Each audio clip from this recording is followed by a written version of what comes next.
Greetings, Mavericks and new viewers.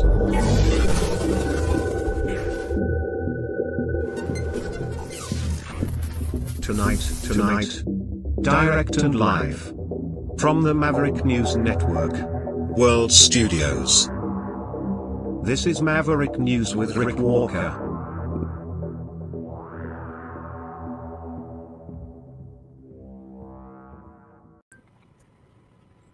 Well, welcome back to the Maverick News channel, everyone. Hello, Maverick family. Charlie Kirk, where has he been buried, or was he?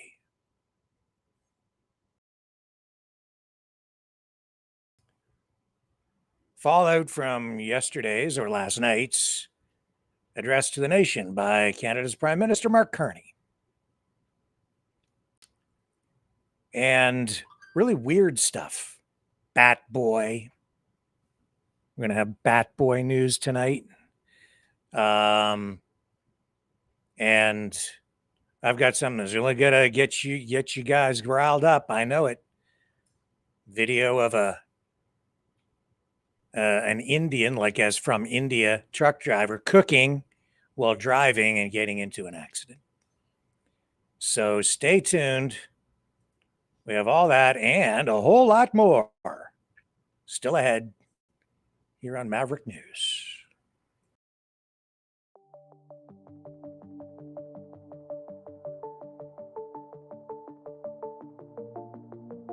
Greetings, brave Mavericks. Our quest for truth continues. We go beyond fake news. Together we expose propaganda. Together we pull others out of rabbit holes. We are Maverick thinkers. We are all unique individuals, defenders of individual rights and freedoms, credible, trusted, grounded in reality. Maverick News, defending free speech. Donate at freedomreporters.com. Do it now. Tomorrow may be too late. Maverick News. The world is watching.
Maverick News.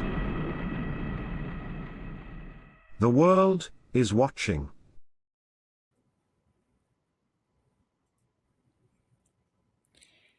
What a load of crap this next story is. The European Union increasing sanctions against Russia. No more toilets for Putin. That's right.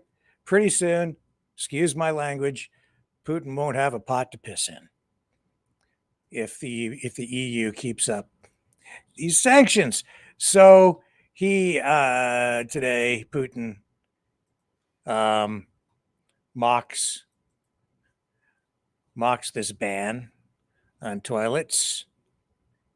He hit back at the European Union after it's now, what is it? It's about the 19th, I think, sanctions package that they have undertaken against Russia. He met with reporters, held a news conference where he mocked the EU decision. He says that these measures will cost them dearly, and they will need Russian toilets if they continue to behave this way. We've got video. Let me bring it up. Here's the, oops, come on, baby.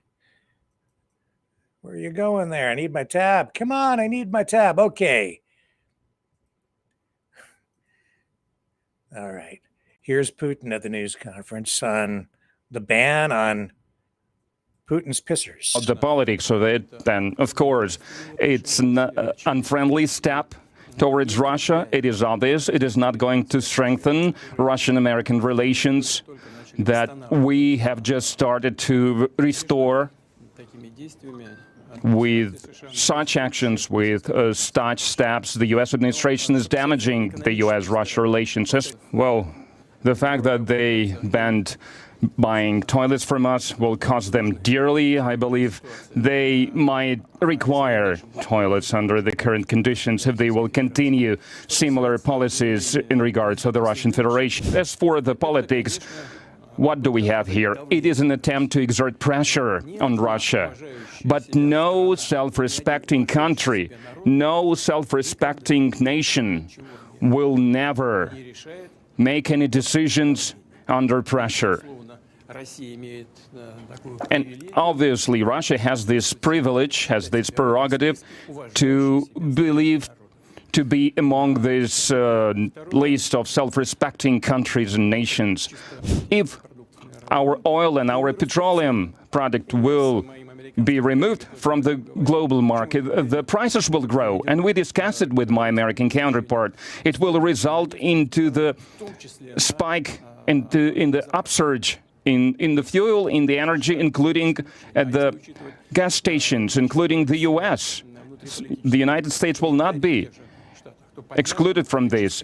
And if we look at the calendar, at the political calendar in the U.S., we can understand how sensitive these matters are. And if such decisions are made, we need to understand who will benefit from those. But for us, it is important that we feel confident, we feel stable, and despite some losses that we will obviously face due to a number of circumstances, our energy sector feels quite confident. Yesterday, we heard yet another statement from the U.S. president about whether or not there will be a meeting with you and about the Ukrainian crisis. Almost simultaneously, the U.S. imposed sanctions against Russian oil companies. Today, the European Union introduced another round of Russian sanctions. Now, toilets are banned, as well as motorized toys, puzzles, and tricycles. How can you comment on all of this? The fact that they've banned the purchase of our toilets will cost them dearly. In fact, I think they would actually need them in the current situation, especially if they continue this same policy towards the Russian Federation. As for the statement by the President of the United States, well, what can I say? During our last phone conversation, both the meeting itself and the location for it was proposed by the American side. And I agreed to this, and I shared my own thoughts and perspectives on the matter, and said that, of course, such meetings really do need to be very well prepared. Tom, for both myself and the President of the United States, it would be a mistake to approach this lightly and to leave the important meeting without the expected result. I should say that the President of the United States agreed with this, fully agreed, and said that on their side, a number of officials from the current administration would be working on preparing this meeting. He even named some of them. And I said that after our American colleague finalizes the list of those who will be working on preparing our meeting, we will respond accordingly. For our part, we will also announce who will be working on our side, on the Russian side. But at the initial stage, without any doubt, the first steps in this direction should be taken by the Minister of Foreign Affairs of the Russian Federation, Lavrov, and Secretary of State Rubio. Well, that's what we agreed on. Now, I am familiar with this statement that the President of the United States has decided to cancel or postpone this meeting. Rather, he is talking about postponing this meeting. What can be said? Dialogue is always better than any kind of confrontation, disputes, or especially war. That is why we have always supported this, the continuation of dialogue, and we support it now as well. Now, as for the new sanctions, first of all, there is nothing new here. Yes, of course, they are serious for us, that's clear, and they will have certain consequences. But overall, they will not significantly affect our economic well-being. During his first presidential term, it is well known that President Trump imposed the largest number of sanctions that had ever been introduced against the Russian Federation up to that point. As of today, they certainly have two aspects, both purely political and economic. As for the political aspect, what is it really about? It is, of course, an attempt to put pressure on Russia. But no self-respecting country and no self-respecting people ever make decisions under pressure. And without a doubt, Russia has the privilege of considering itself among these self-respecting countries and peoples. That's the first point. Second, this is the purely economic component. Yes, and if we talk about the political aspect, of course, this is an unfriendly act towards Russia, that's obvious, and it does not strengthen Russian-American relations, which had only just begun to recover. Of course, with such actions, the US administration is damaging Russian-American relations. So that video compiled of the Times of India. So, yeah, this is the 19th sanctions package. It bans direct exports of toilets, bidets, flush cisterns, and similar sanitary ware to Russia or for use there. Exceptions may apply for humanitarian aid or pre-existing contracts, but enforcement, we are told, is going to be strict. The ban doesn't cover bathtubs, shower curtains, wash basins, or toilet seat covers, likely to avoid overly broad restrictions on unrelated items. So what's the rationale for this? Well, there's no specific jurisdiction given in this sanctions package. In the official EU journal, the package as a whole targets Russia's ability to finance the war by curbing revenue from imports. EU foreign policies, the European Union's foreign policy chief is saying it makes it increasingly difficult for Putin to finance the war. And Putin quipped today, of course, that the cancellation of the purchase of our toilets will cost them dearly, and joked that EU countries would really need them in today's situation, downplaying the impact this is going to have. So he's kind of making it look like it works both ways, but I don't know. And they're making a mockery of it, or making a mockery of it. They're trying to mock it. Putin's trying to downplay it. And of course, because of the nature of the product involved in the sanctions, it just lends itself very well to humor and quick quips. Now, back to Canada, where last night we brought you live the address to the nation from Mark Carney, Prime Minister, laying out his plans for the budget and the economy in a broader vision in the face of the sanctions, if you will, or the tariffs with the United States, the big trade war that's ongoing today. Well, we already got some reaction from Poilievre yesterday, but now today in the House of Commons, it was, of course, the first item of business during question period. The Honourable Leader of the Opposition.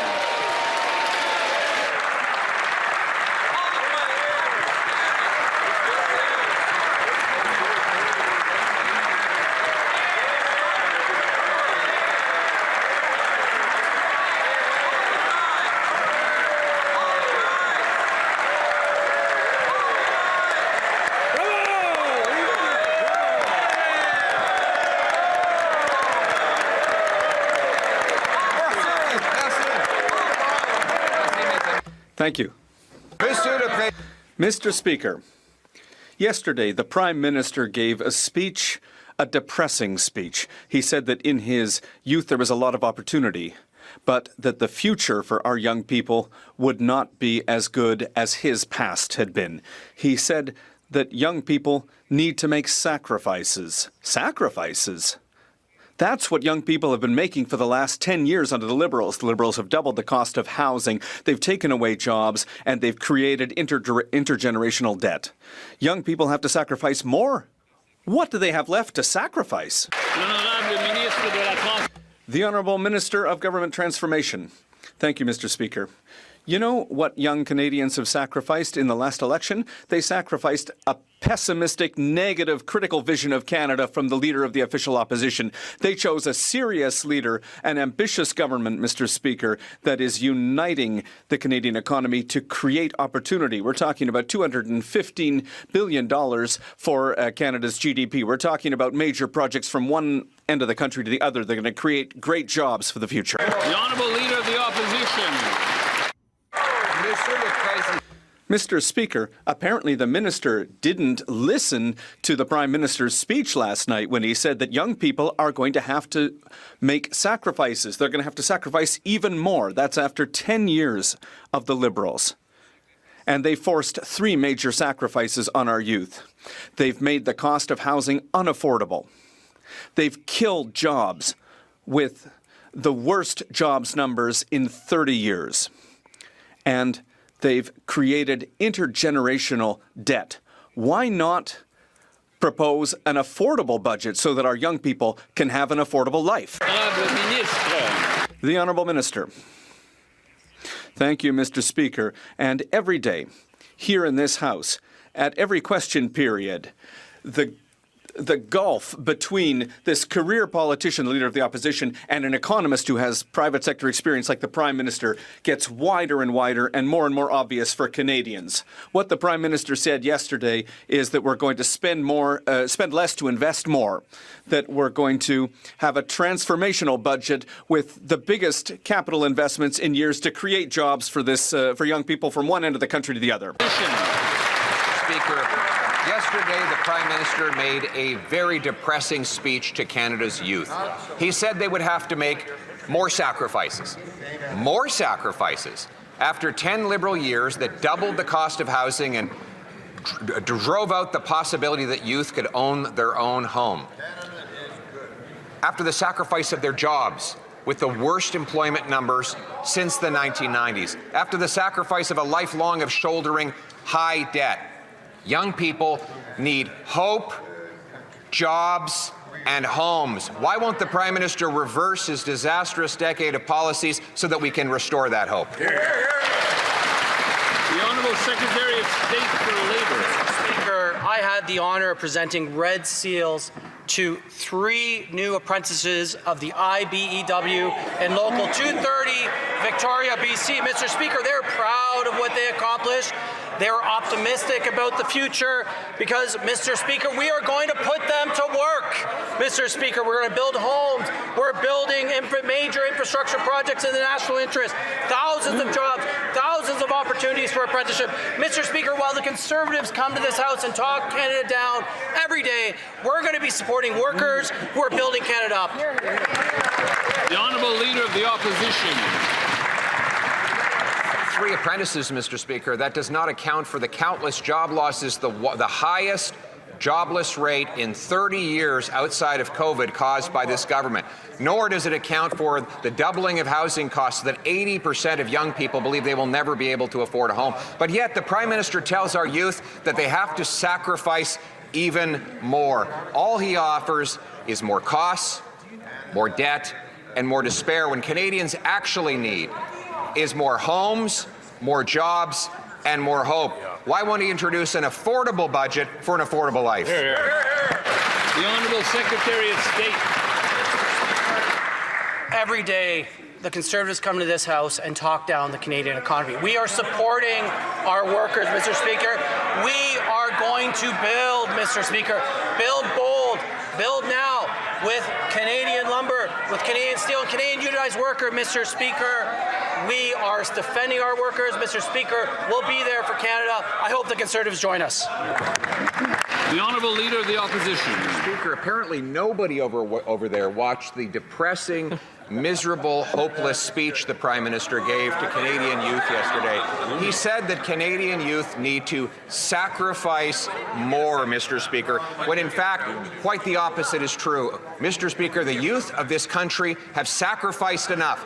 They can't afford homes, they can't get jobs, and now they have a generational lifetime of debt to shoulder. What Canadian youth need is homes, jobs, and hope. Yesterday, I provided the Prime Minister with a plan to do it. Will he put that hopeful plan in his budget? The Honourable Government House Leader. The only person who's miserable when the Prime Minister speaks, Mr. Speaker, is the Leader of the Opposition.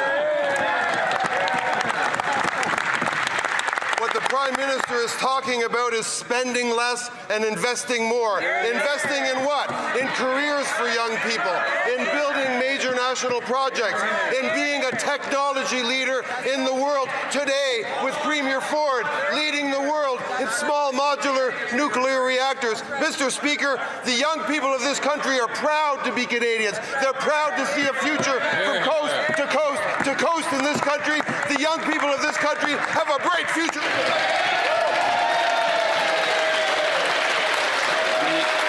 Honourable Leader of the Opposition. It is too bad that that minister didn't write the Prime Minister's speech yesterday, because it wouldn't have bored and depressed to tears all of those poor students stuck in that room. There he spoke about how they would have to sacrifice more and that it would take time to reverse all of the misery that has built up over the last 10 years. Mr. Speaker, young people want to have homes. They want to have jobs. They want to have hope. They want a budget that is affordable so they can have a life that is affordable. Will the Prime Minister introduce that budget so that Canadians can restore the promise of their country? The Honourable Government House Leader. Mr. Speaker, you can be sure we are going to introduce a budget. The question is whether the Leader of the Opposition is going to support that budget, because here's what that budget's going to do. It's going to give young people all over this country the ability to stand up and say, that's where my future lies, in Canada, in skilled trades, in technology, in the professions, in careers that are going to give me and my family hope, a home, a community, a job, a future, the best country in the world, Canada. The Honourable Member for Saint-Jean. Okay, that's enough of this being.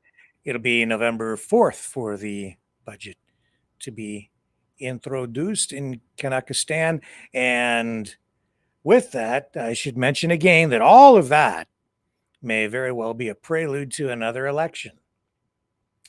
If the budget doesn't pass and the Liberals do only have a minority government, just shy of a majority, so they need at least a few people on the opposition benches to vote with them to approve the budget. And if that doesn't happen, it could become a vote of confidence and we end up in another election. I don't know if the Canadian public really has the appetite for it, being that, we just went through an election. I don't know if people really want that. It might be a miscalculation on the part of the Conservatives if they push it. I have seen today some influencers online posting saying that, you can tell from the smile on Pierre Poilievre's face that he's going to push for another go at the polls. So we shall see. I don't know. I think people it might end up in another backlash. And I'll tell you this: if the Conservatives do force an election, they don't support the budget, and then there's another election. I doubt the Conservatives would win, because I think the public would. They don't want the money spent. They're tired of it. We just went through it. With all of the uncertainty out there right now, I think they're looking for a steady course forward at the moment. And I think you're going to, see backlash probably against the Conservatives. They'll lose the election, and that would cost Poilievre probably his leadership and likely his career. So my prediction is he'll think about that, take it into consideration. They will get that budget passed. There will not be an election. There's a lot of grandstanding right now, drama that is being built around this, but in the end, no, I don't think we're going to have an election. But between now and November 4th, you'll hear talk about it, just for the purposes of drama, engaging the public in something that they can latch onto in an emotional way. So, also today, Ottawa cutting tariff relief on some U.S. cars because of the tariff war.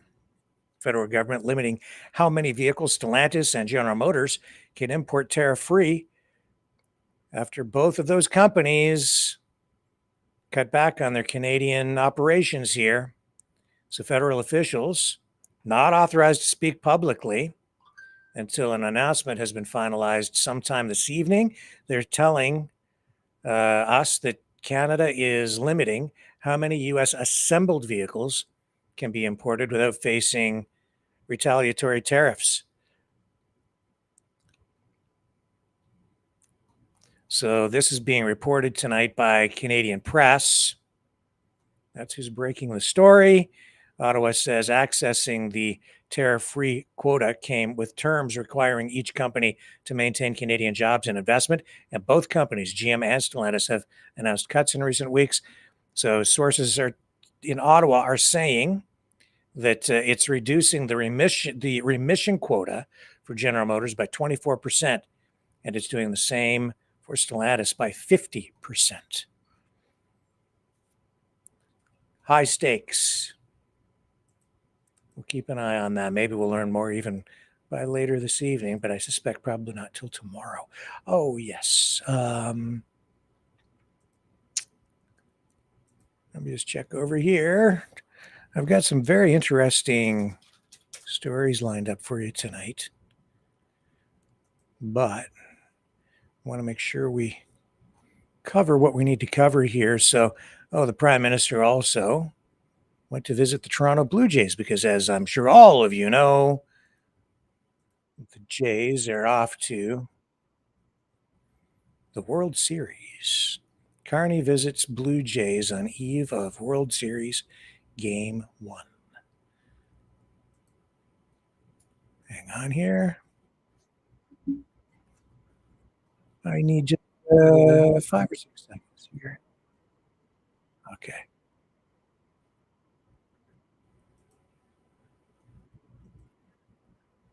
Almost there. Okay. So there it is. Carney says, just bring this image up so you've got a picture of the PM. He says the U.S. President Donald Trump hasn't called him about the upcoming World Series between the Jays and the Los Angeles Dodgers. He says, quote, I think he's afraid to make a bet. He went to Toronto to visit the Jays at the Rogers Center this afternoon. He says, I'm ready. We're ready to make a bet with the U.S. Why don't you put like the trade deal on the table and frame a bet around that? That would get people watching. So during his visit, it says here on the CTV site that Carney spoke to Blue Jays President Mark Shapiro, General Manager Ross Atkins, and Manager John Schneider in the dugout. And Carney reiterated the Blue Jays will beat the Dodgers in 6 games. He says the country is so pumped, I think the world is pumped for the series. He acknowledged the Japanese media covering Dodgers star Shohei Ohtani. I don't know it. I haven't been following baseball this year. I'm not really a huge baseball fan. Like the game, I'm just not a watcher. I'm too busy with politics to watch much sports. And he quipped that they're not going to win. Yeah, earlier, Carney and Premier Doug Ford said they are on the same page when it comes to many issues concerning the country and province, including how many games it will take the Blue Jays to defeat the Dodgers in the World Series. I've seen some pro-51st staters here in Canuckistan saying the Toronto Blue Jays aren't going to win. Well, that's why you're traitors. because you can't even cheer for the Canadian baseball team when they finally make it to the World Series again. And they've won the World Series in the past, so they might. You just don't know. All the Canadians, us Canadians, can cross our fingers and hope for the best. Should be a good series. Maybe I'll watch. I usually do when it gets into the World Series. I just don't have time to watch much baseball. So this is pretty weird. So there's an anonymous billionaire who's paying the troops during the government shutdown. So Trump today says that whoever it is sent a check for $130 million. $130 million. Gee, I can barely afford to buy my groceries. Here he is. And a friend of mine, talking about donors, a friend of mine, a man that's great. I'm not going to use his name unless he lets me do it. Susie can tell you about this, but he called us the other day and he said, I'd like to contribute any shortfall you have because of the Democrat shutdown. I'd like to personally contribute any shortfall you have with the military, because I love the military and I love the country, and any shortfall, if there's a shortfall, I'll contribute it. And today he sent us a check for $130 million. Can you share who that is? I would love to tell you. He doesn't really want the recognition, if you want to know the truth. But he gave us a check for $130 million. And that's going to go to which was sort of a shortfall, yeah. And that's going to go to the military, yeah. And what's your message? Wow. That's crazy. Not crazy. I mean, like it's that's a lot of money. That's what I mean. A lot of money. So we'll see.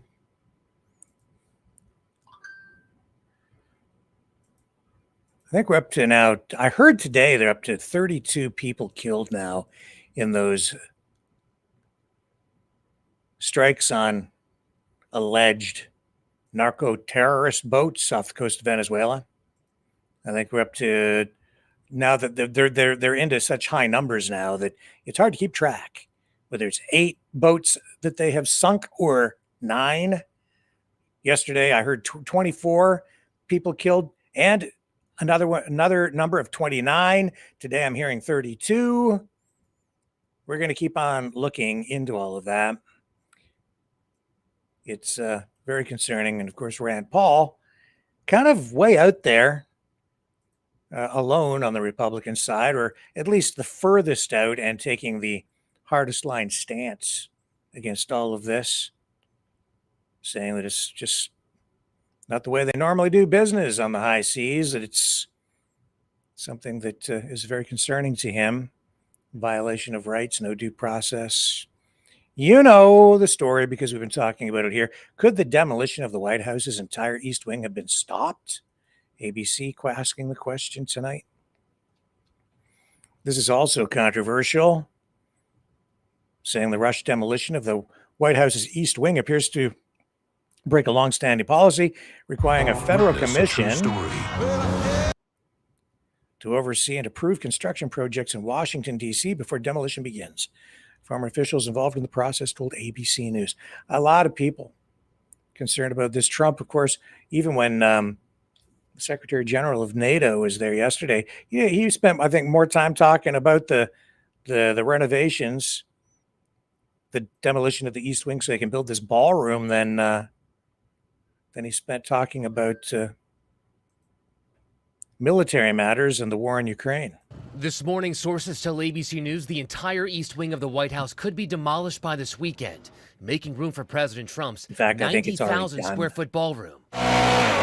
The demolition of the East Wing, which has stood for more than 120 years, shocking many on Capitol Hill, because just months ago, President Trump said this. It won't interfere with the current building. It'll be near it, but not touching it. Trump yesterday changing his tune. In order to do it properly, we had to take down the existing structure. Trump now raising the cost, saying the ballroom will cost $300 million. I think there'll be nothing like it. Trump says the project is being funded entirely by private donors. The White House reportedly securing millions from Lockheed Martin and Google. Microsoft, Apple, and Meta also reportedly listed as potential donors. Congressman Jamie Raskin calling it a gaudy Marie Antoinette ballroom for the billionaires and CEOs. Hillary Clinton saying it's not his house, it's your house, and he's destroying it. The White House dismissing critics as unhinged leftists clutching their pearls. President Trump's going to add the greatest improvement to the White House in the history of the building. Supporters. How does something like this become a left-right issue? You're crazy leftists. You're crazy fascists. Like, I don't. It's a renovation project. Say the complex needs to be modernized, but a preservation group questions the scale, saying the ballroom will dwarf the White House residence, disrupting its classical design. One historian claims it's not. I guess if you're making the decision and proceeding with the project using unitary executive power, one man's stroke of a Sharpie, I guess you could say that might be a little bit authoritarian and yeah, left versus right, blah, blah, blah. What the founding fathers envisioned. The construction of the ballroom takes us toward a presidential palace and a palatial complex for entertainment. It runs counter to their vision of the executive mansion as being the people's house. Even some Republicans question the project as the government shutdown drags into day 23. We're talking about building a ballroom when we're trying to get the economy squared away. Timing's bad. With no progress in negotiations on Capitol Hill, Democratic Senator John Fetterman is breaking with his party in hopes of reopening the government. He says Republicans should invoke what's called the nuclear option. It would allow the government spending bill to pass the Senate by simple majority instead of a 60-vote threshold, warning federal food assistance or SNAP benefits are about to run out for 42 million Americans. One Republican senator says the nuclear option is not the way to go. These are moments when grown-ups should be able to sit down and be able to talk issues out. With more federal... Don't count on that. Grown-ups sitting down to talk issues out. When was the last time that happened? Oh, generations ago, if ever. And do you like, hey, are you not impressed with the sophistication of my political analysis when I use words like blah, blah, blah? And blah, blah, blah. That's why people tune in here. They know that they're going to get a very learned analysis of the day's top news stories. Rick, you should think before you speak. Nah, don't count on that either. Here's one that's just gonna, I know, and again, this is gonna PO a lot of people. I know it. Well, actually, you know what? I'm gonna save this one. First, we're going over here. To this one. Well, should I go over to this one? No, I'm not. I'm going to go to the other one. You don't know what I'm talking about, but that's okay. Par for the course tonight. Blah, blah, blah. When it comes right down to it, those are the words that make the most sense when you're talking politics anyway. It's just true. Blah, blah, blah. There's a t-shirt. I'm going to write that down. Blah, blah. I better make sure I write all three down so I don't leave one out. Note to self. Blah, blah, blah. Have you seen this? Has anyone seen this? Does this not enrage you?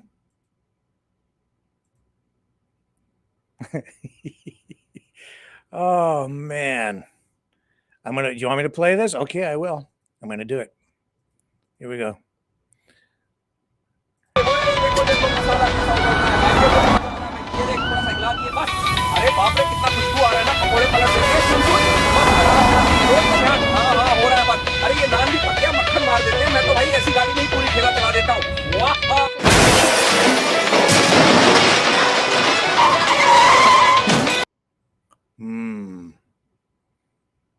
Well, put that to you. What do you think? Let's go into the chat. Just taking a look. Let me look over here too.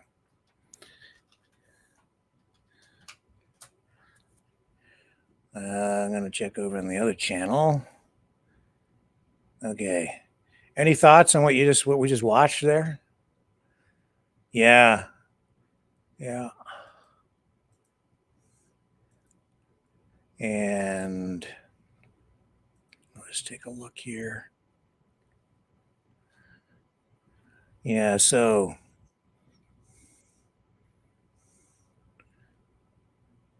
rose-colored says that pisses me off. Yeah.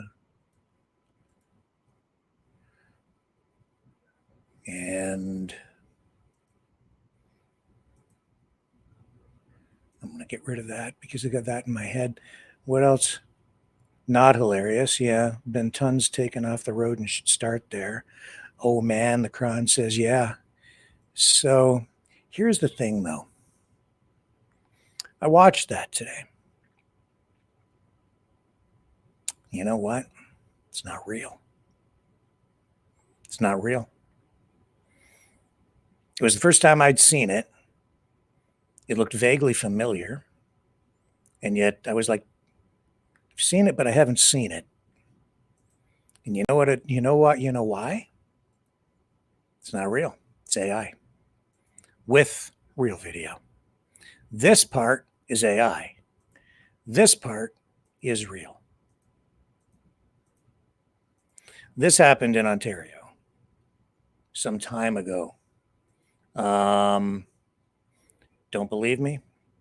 I went in, I did the research, and I even asked Grok. So I'll just show you what Grok brought up.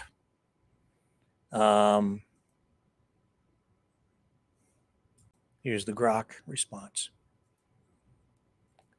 The video in question is partially staged. The first 14 seconds showing the truck driver cooking while driving was generated by AI, while the subsequent footage of the accident is real. The accident occurred on Ontario's 10 freeway involving Jasanpreet Singh, who was arrested for DUI and vehicular manslaughter after a multi-vehicle crash that left 3 dead and at least 4 injured.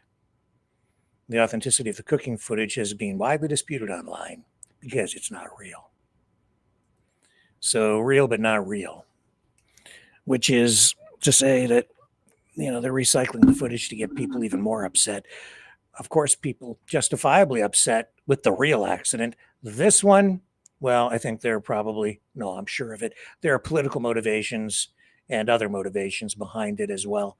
And what all the motivations are, I guess you'd have to talk to the creator of the video, but pretty clear what's being done with it on X, where it's pretty much a free-for-all. It's like the Wild West over on Twitter/X, because it's the free speech platform. Still some censorship over there, but not very much.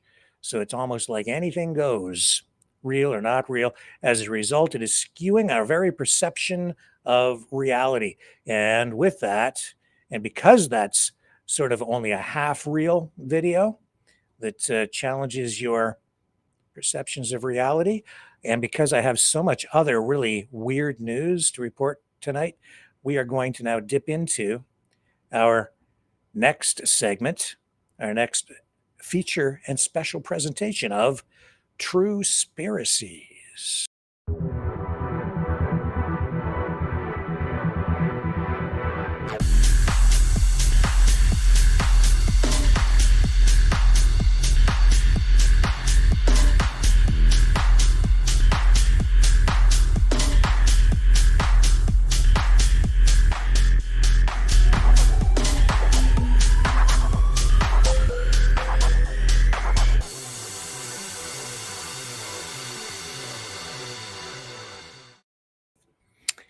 Warren Buffett, billionaire, one of the richest people in the world, also a big investor in BYD Automotive in China, even though he's American. Electric vehicles.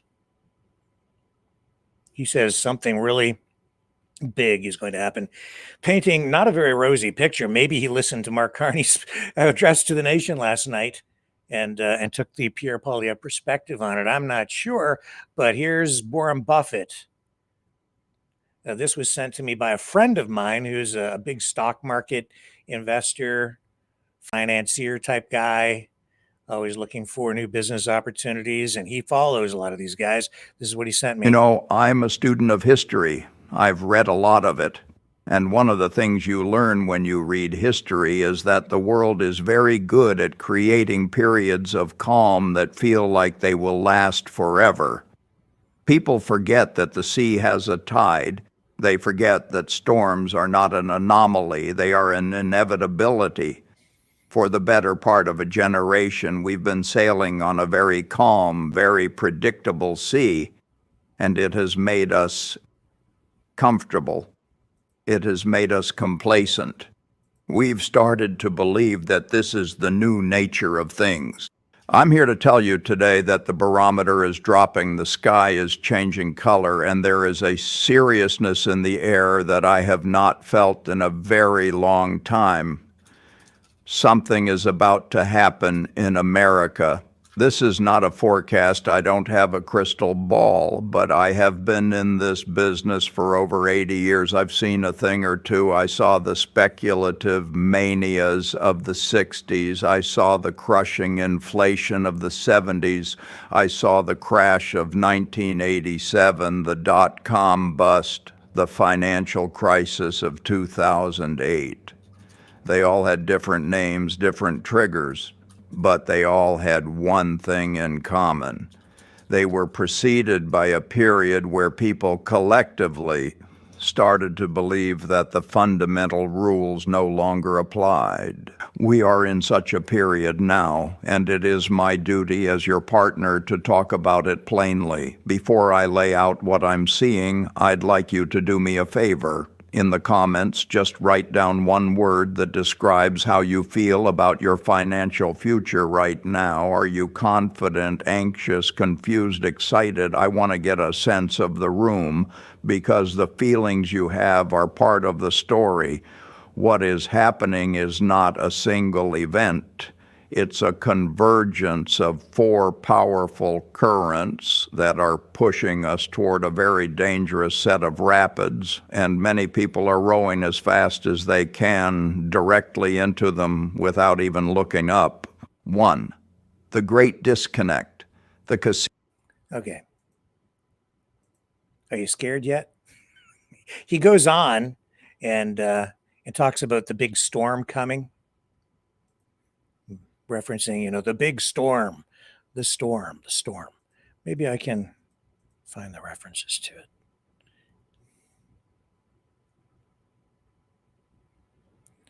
Hang on just a moment.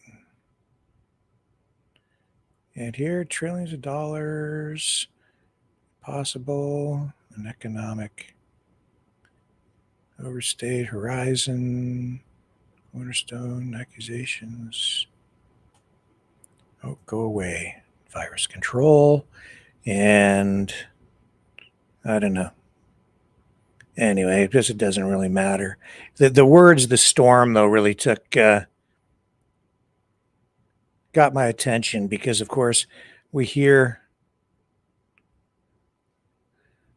hear people, especially in the Q movement, using that phrase a lot. The storm, even I use it here sometimes. So I took note of that, his use of the word the storm was coming. The thing with this thing, though, and this is my friend who's, very grounded. He paid attention to this video, but it is not real. It's AI. Also, not a real video. How do I know? Because they tell you so. Right in the description. But who raised the descriptions?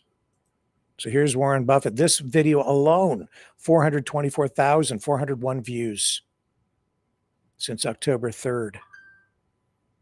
Says this is a fan-made channel and its content is not affiliated with Warren Buffett or any of his associated businesses. The videos are inspired by Warren Buffett's public statements, interviews, and writings. They're putting words in his mouth, making him say whatever they want him to say. I don't know how people even get away with this. Well, as long as I put it in the, you could use it, I guess, for political satire, for a joke, maybe, and it would be okay.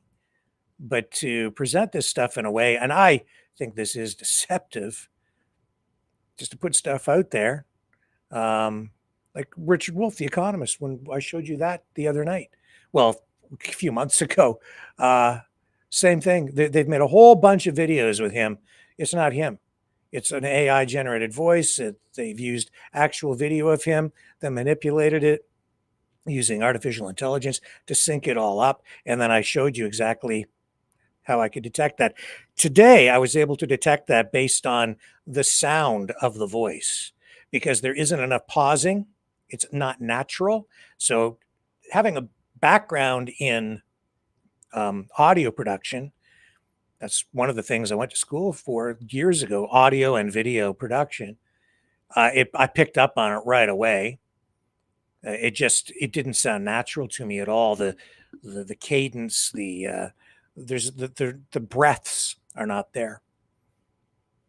And I learned a lot about putting breaths in the right place when editing things. I'm so old. I used to edit audio using reel-to-reel tape, and you'd manually move the reel-to-reel tapes back and forth like that, so it would go over the playback head, and you could hear when they were about to, they'd take a breath, a person would take a breath, and you could hear it on the tape, and and to make it sound natural, you leave the breath in. It takes just a fraction of a second for that, and if you take it out, it doesn't sound natural. That's what's going on there. Warren Buffett never breathes. And so I was like, wait a minute, this guy doesn't have lungs. Maybe he's an ostrich. No, they have lungs. They're just not the same as human lungs. They're not the same as people. So there's a Truespiracy, or a spiracy that's not true, if you want to look at it that way. And then I was thinking, what happened to all those drones? Remember the drones about a year ago? Everywhere, everybody was freaking out. The whole thing went viral as there were all these sightings all over the United States of drones, and talk about how these drones might be like UFOs. And I got curious, because I was like, it's been almost a year. We were supposed to find out what happened with these drones, and we sort of got part of an explanation, but not really. So I thought, I'm going to go looking to see if anybody's even talking about these things anymore. For the most part, in spite of all the hysteria surrounding it, it's just really dropped right off the radar. I think 99.9% of the population has now just forgotten about it. Not Tucker Carlson so much, though. He's still talking about it.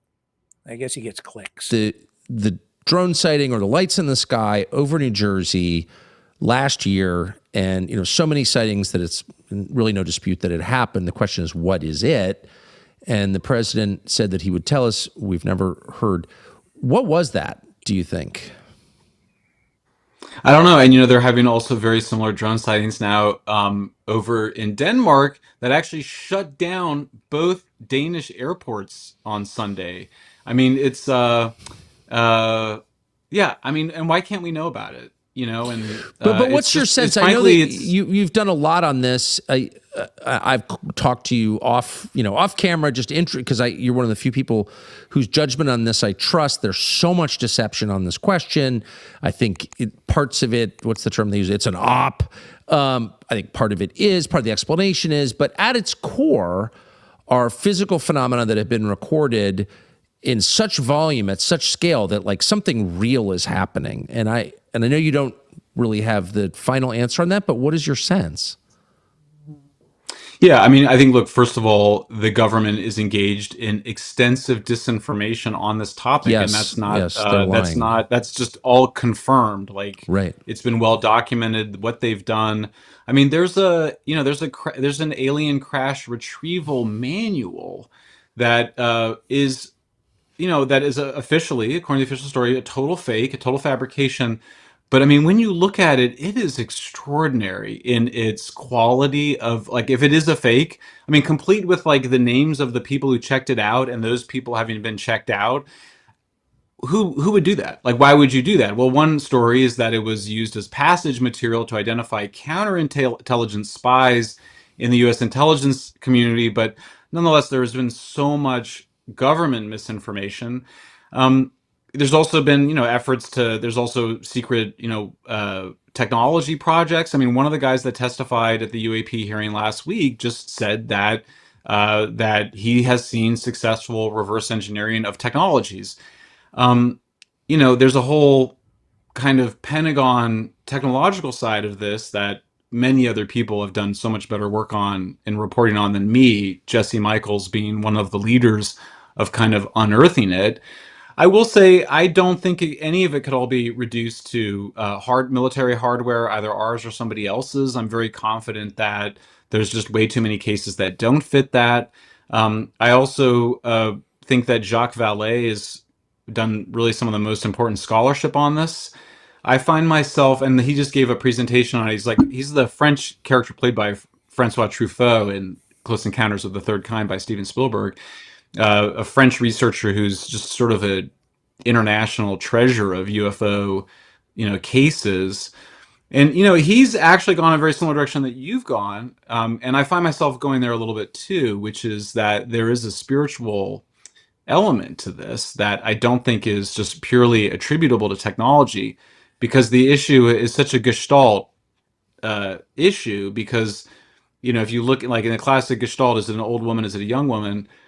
Is this a spiritual issue sort of manifesting as sort of some high-tech hardware, or is it some high-tech civilization manifesting as something spiritual? I don't know. So, I don't know. I don't know. I don't know. I also don't know what the hell this is. Let me show you this. Pivoting back to the toilet ban. Since this is Truespiriacies, I'm going to show you something that's just, something. You tell me, what the hell is this? I'm getting it up on the screen. Here we go. What is that? Weird. That's what it is. It's just, what is that? That's on the internet. Nee. Okay.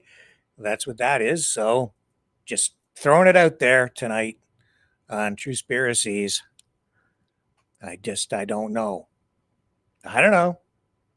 Here's ex-Pentagon chief, intelligence chief, Jay Stratton. He says he's seen non-human craft. And this is also recent. So the UFO drone rhetoric is not actually entirely dead. Here we are, almost a year later. Well, actually, it is a year later. 1 year since the drone insanity, mania. Listen to this dude. This is new. Learned that our United States government is in fact in possession of one or more explicitly non-human origin extraterrestrial spacecraft and the bodies of the occupant, which they have now confirmed through biological testing, DNA, that are non-human. So this, for example, Jay Stratton. On behalf of the U.S. government. You know what? He's in somebody else's house. I've seen that. We had somebody on the show who lived there. Look at the background. What's he doing in her house? You know what the answer is. Green screen, not true. It's fake. Everything's freaking fake. We're living in a fake world where reality is unreal and UFOs are reality. It's true. See? Those are the explosive allegations from a former intelligence officer tonight in a whistleblower complaint that the Inspector General is taking very seriously. 36-year-old Air Force veteran David Grush is exposing what he calls a top-secret military program that has reportedly found wreckage of fully intact UFOs. The government now calls them UAPs, or unidentified anomalous phenomena. For years, there have been whispers and rumors that the government had aircraft of non-human origin. This report is the first evidence it might be true. The Inspector General has called Grush's complaint urgent and credible. Tonight, we have a World Television exclusive interview with the whistleblower. Old.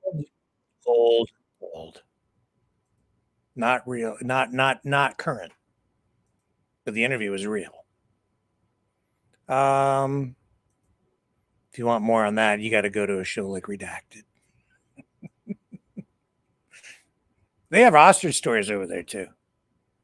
Yeah, where you get half the story. Or you can go watch Jimmy Dore, also telling half the story with a few lies in the middle today. I noticed that. I was watching. Yeah. There's truth, and then there's the Jimmy Dore show today with Katie Sidney. Where they said, he said today,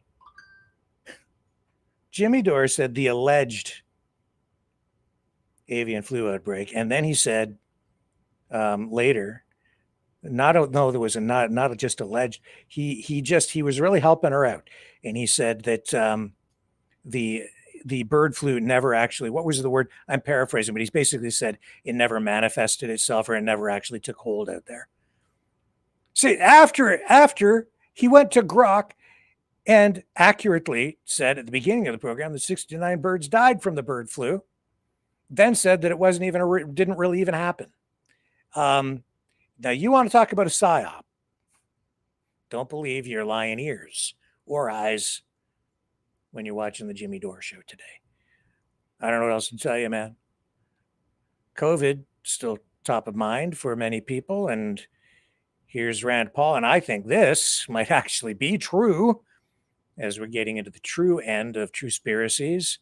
He's posting this. He was on the Benny show talking about Anthony Fauci. I think something happened with you and Dr. Fauci is a remarkable clip that we've played probably hundreds of times on this program. You're the only senator in history to have gotten Dr. Fauci to shake. I've seen this guy on TV 100,000 times. I've seen him tell bald-faced lies to the American public. I've seen him ask for double and triple masking. I've seen him say some of the most, batshit crazy things I've ever heard anyone say on television, and he never shakes, except for here in this exchange with you, where you're asking about gain of function. And you can see his hand physically quivering. You can see Dr. Fauci physically shaking. That's a tell. That's an autonomic nervous system tell. You're a doctor. And these are things that, there it is, pretty remarkable. You've referred Dr. Fauci for criminal prosecution to the DOJ. I just love to get your overall assessment. One, of this remarkable clip. Why is he shaking? And then two, what's going to happen to Dr. Fauci? Well, the exchange where he does lie to Congress is over gain of function. This is where you take two different viruses, combine the genetics for them, and you create a new virus that doesn't exist in nature that increases its transmissibility to people, or its infectiousness, or its lethality to people. And he's saying, no, we never funded this in Wuhan. They did fund it, and it was gain of function. We now have private emails that were discovered through FOIA, Freedom of Information Act, that show that he knew that he had done this. And so the reason I think he's shaking is he's concerned because he's been caught in a lie. And we're not done. I referred him twice for criminal prosecution in the Biden administration. I've referred him once for criminal prosecution to the Trump DOJ. We have worked with the Trump administration and finally gotten every document, just about every document you can imagine. We've been going through these for months now. We found evidence that he destroyed federal records and he directed others to destroy federal records. These are separate crimes. Now, there is a question whether or not his pardon will cover that, and we've asked him to come and testify. And people say, well, why do you ask him? Why don't you make him?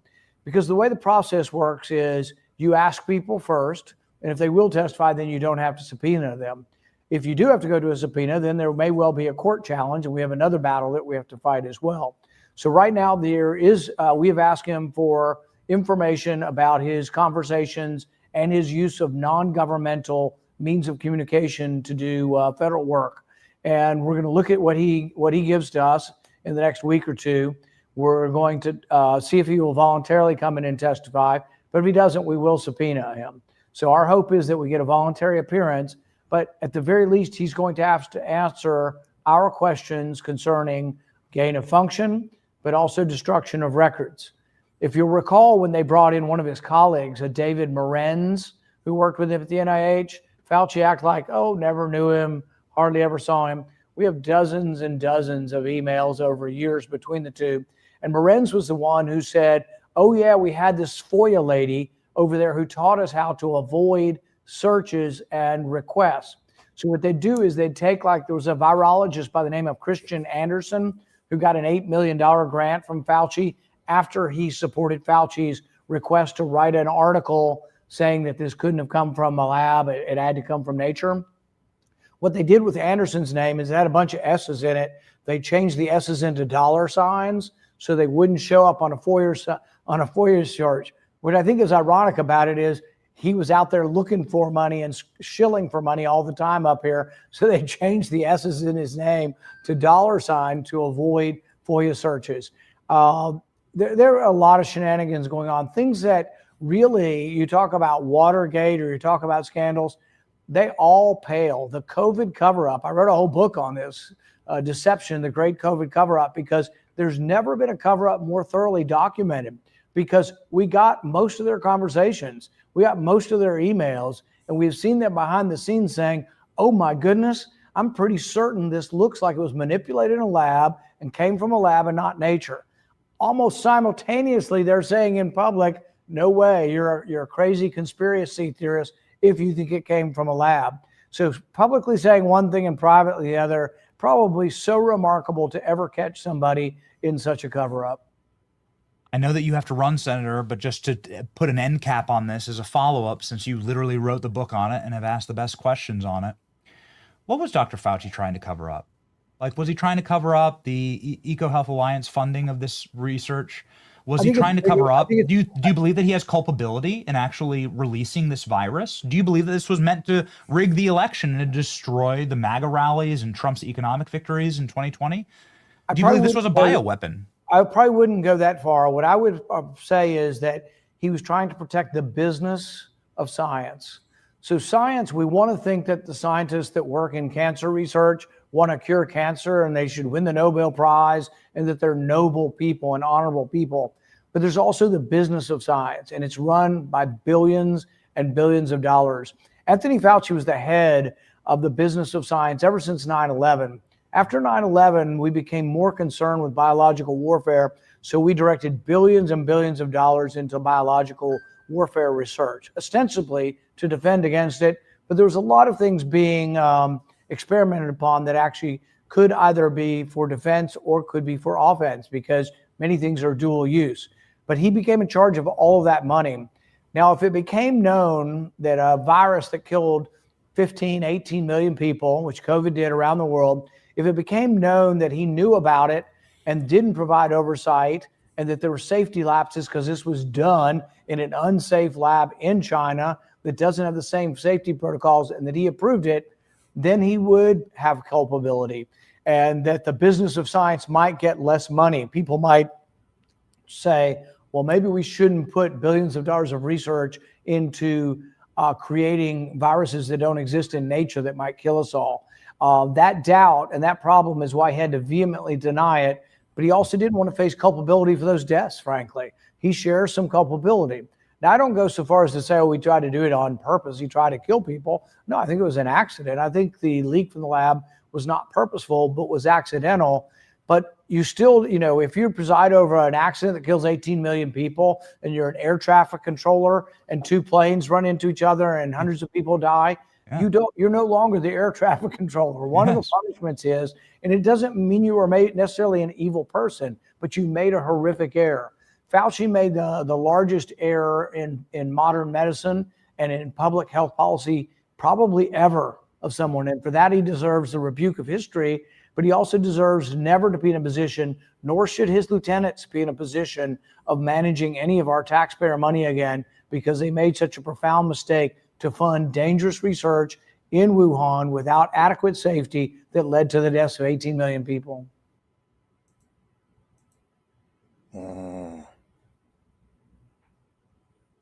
True. You know what they weren't talking about over on the Jimmy Dore show today with Katie Pasitny from Universal Ostrich Farm? When she was talking about antibodies and all the research they do on antibodies, you know what they didn't mention, that as far as I saw, I watched most of the interview. I don't think I missed it because I just don't think they talked about it. Oh yeah, the antibody research was related to COVID. Yeah, not bird flu.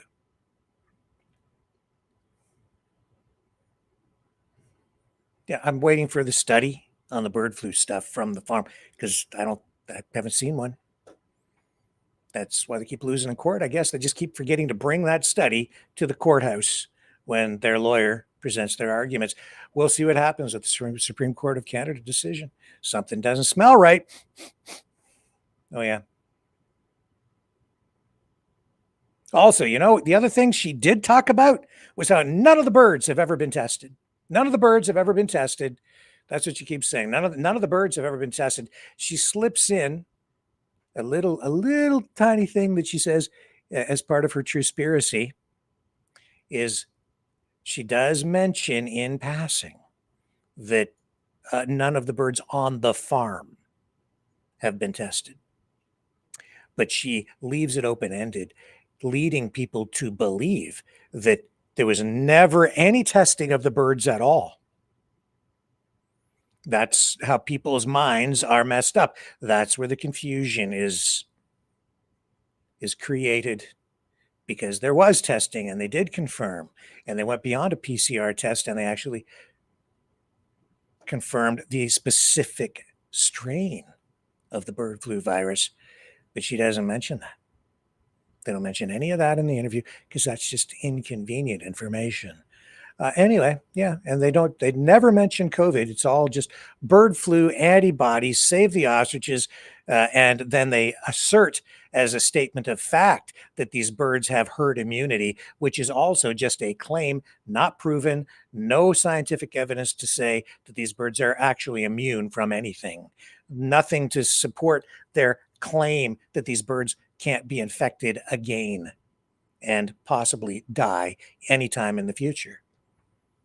There's a lot of information that isn't spoken about in that interview. In many of the interviews that she does, it's I'll call it what it is. It's a false narrative with selective information, because while they do tell some truth, they don't tell the whole truth. And that's how you get a Truespiracy. Let's take a little break. We'll come back with more on this special edition of Truespiracies on the other side of this. And we have other really weird stuff tonight to share with you. Weird news.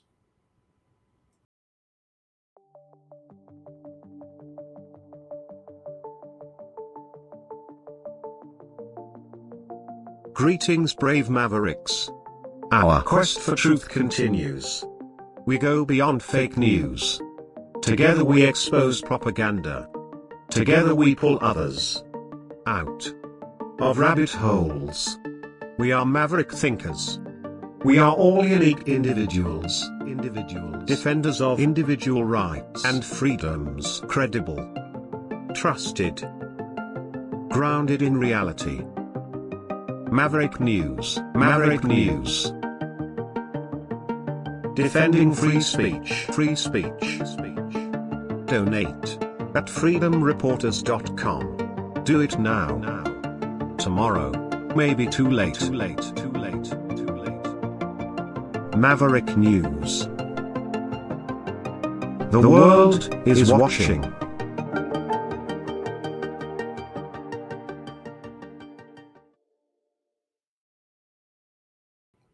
Can't we all just get along? Can't we just have unity at the ostrich farm, at the White House? Can't we just have world peace? Not if you're Laura Loomer. because these two, Marjorie Taylor Greene and Tucker Carlson, can't understand how she's got so much clout with Trump. How does Laura Loomer get to be a Pentagon advisor, but you get primaried? Like, what is that? I don't know. I've never understood why anyone takes her serious. I mean, this is a woman that can't even legally buy a gun because she had such serious mental problems. She literally posted the other day that she blew blood vessels in her eye as she was hysterically tweeting, like 40 or 50 times in one day. Who listens to a person like that? Like, no one should.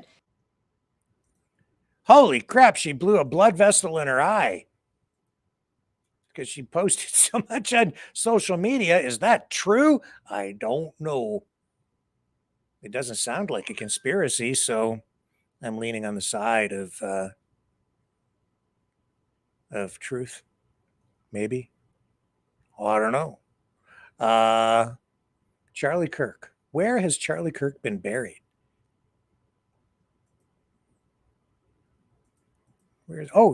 Just one other thing. This sent to me. I don't know if it's news. I don't even know if it's a Truespiracy. Just a point in passing.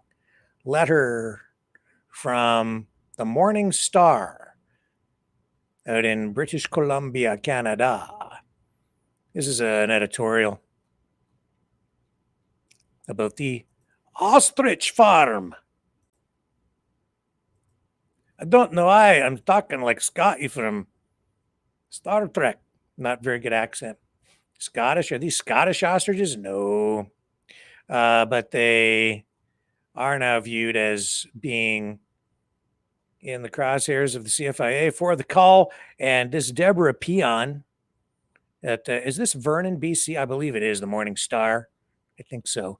Anyway, she's pretty emotional about it. She loves the ostriches, understands and sympathizes with the farm owners. But in the end, this newspaper editorial, this op-ed, comes to the conclusion, just for a little balance here tonight, for what this is worth.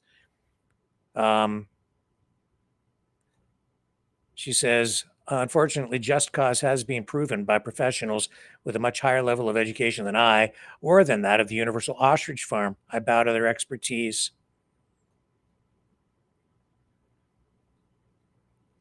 This does not mean we should never ask questions or push the borders of our brain or our quest for knowledge. Knowledge is power. However, when there is risk to human lives, no matter how big or small, caution is needed. As in this case, she says that the call is justified. After, I guess, I don't know who she is.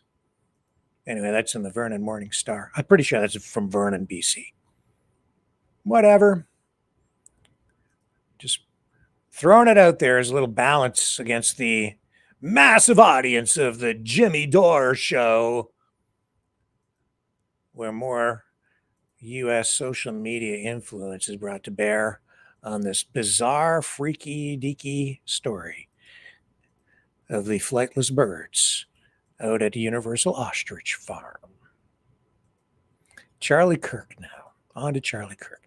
Let me take a little break. I'm going to cue something up here with regard to that, because do you know where Charlie Kirk was buried? The question was posed to me, and I went looking for answers. We'll share the result on the other side of this. The information war is raging. Truth without integrity is worth nothing. Maverick News. Because those who have power and those who seek it must be held accountable. The world is watching. Join our family of truth seekers. Donate today and add your voice to the chorus of Maverick Knights.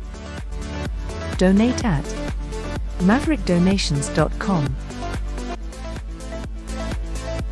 Truth. Integrity. It's the Maverick way.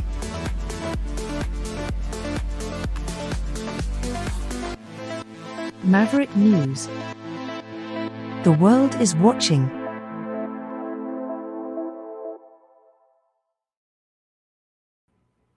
Where is Charlie? It has to be, for me, through all the history I know, recent and beyond recent, the whole Charlie Kirk assassination has to be one of the saddest and strangest events on American record. Right down to a lot of people believe that that the whole thing was staged. Of course, that's out there. And lending itself, like helping to amplify those conspiracies, Truespiriacies, whatever that is, that rhetoric, is the fact that a lot of people are saying, like, well, where is Charlie? Like, where did they bury him? And it is not really clear.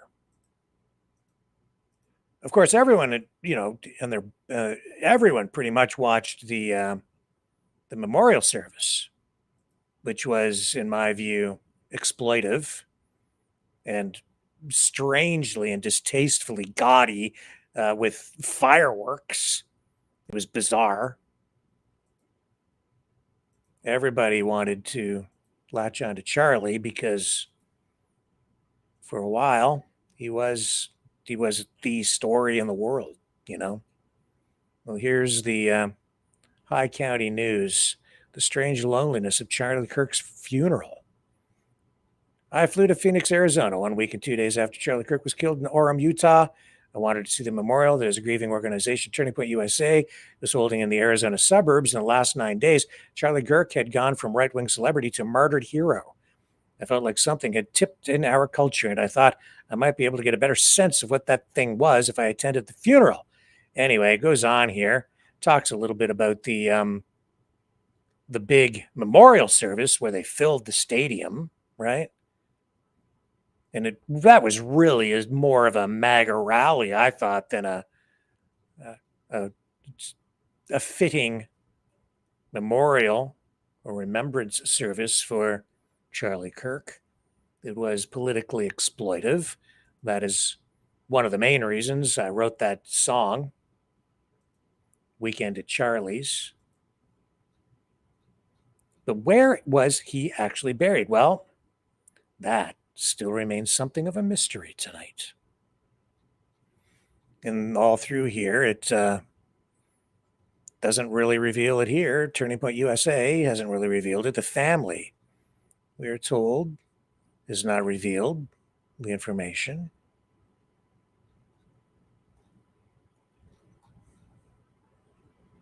Yeah. But the world says here that Charlie Kirk champion felt so lonely. There was no sign of real community, no sense of support. Instead, there was a fear that came from a vision of non-existent alternate reality. People kept telling me that it was the fault of trans people that a cis man had shot Charlie. They had told me that Kirk was killed because of his faith. They told me that Democrat terrorists hated him because he believed in God. They told me he was a martyr, that he was the reason that people were coming to God in great waves around the globe. My head swam in the heat of midday. The memorial felt nothing like a vigil from the previous day. It was a Trump rally, a MAGA demonstration, not a funeral. I think that last statement is fair and accurate. Well, where was he buried? Inquiring minds want to know. Here's a Facebook post. The exact location officially not revealed. Here's a Facebook post, though. It says, "Together we rise" as post. Show you on screen. "Give me back my son." Charlie Kirk's father breaks down at grave in heartbreaking farewell. So where is this? I don't know if this is real. It was a moment that left everyone in tears. At the grave side of Charlie Kirk, his father, Robert W. Kirk, could no longer hold back his grief. With voice cracking, he cried out, "Give me back my son." Surrounded by family, friends, and mourners, Robert knelt beside the casket, pressing his trembling hands against the wood, as if trying to hold on just a little longer. The raw anguish in his voice carried across the cemetery, leaving many sobbing alongside him. It goes on. Those present described it as the saddest goodbye they had ever witnessed, a father's cry echoing across the graveside. In that moment, everyone was reminded of love's power and the unbearable cost of losing someone far too soon. Click here to watch the full video and the emotional farewell that left the nation in mourning. Yeah, I suspect that the video will go to the memorial service at State Farm Auditorium. Let's click it and find out, because I don't think that's really accurate. My guess is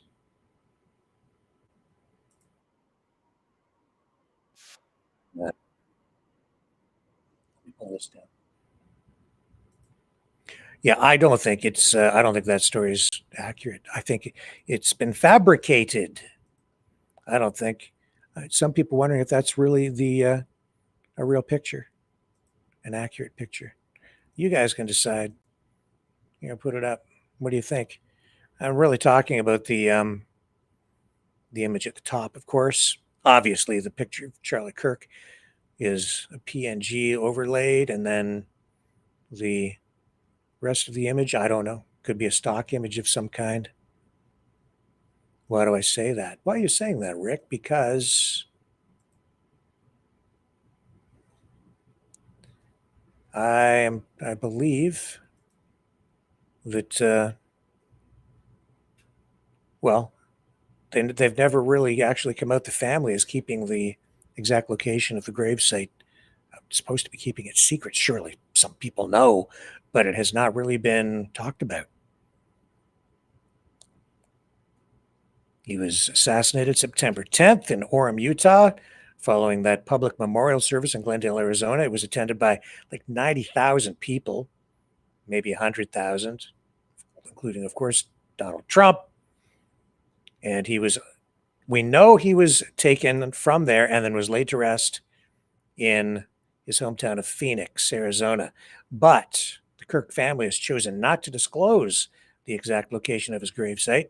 Sources close to the family say the decision was made to preserve a private space for mourning and reflection, shielding it from potential public attention or disturbance. In a statement, his wife, Erica Kirk, Charlie's widow, expressed gratitude for the outpouring of support, but requested privacy after the memorial service and his death, emphasizing the family's desire to honor Charlie's memory in a personal and dignified way. She said, "I don't know if fireworks really fall into that category. I question that as just an observer." Tributes continue to pour in from the country even now, and the family's wishes, I guess, remind us of the balance that needs to be struck between public grief and private healing. But tonight, the actual location of Charlie Kirk's gravesite remains a mystery. And when I go looking, I have not found anything. Now, to indicate that anyone has actually revealed the exact location.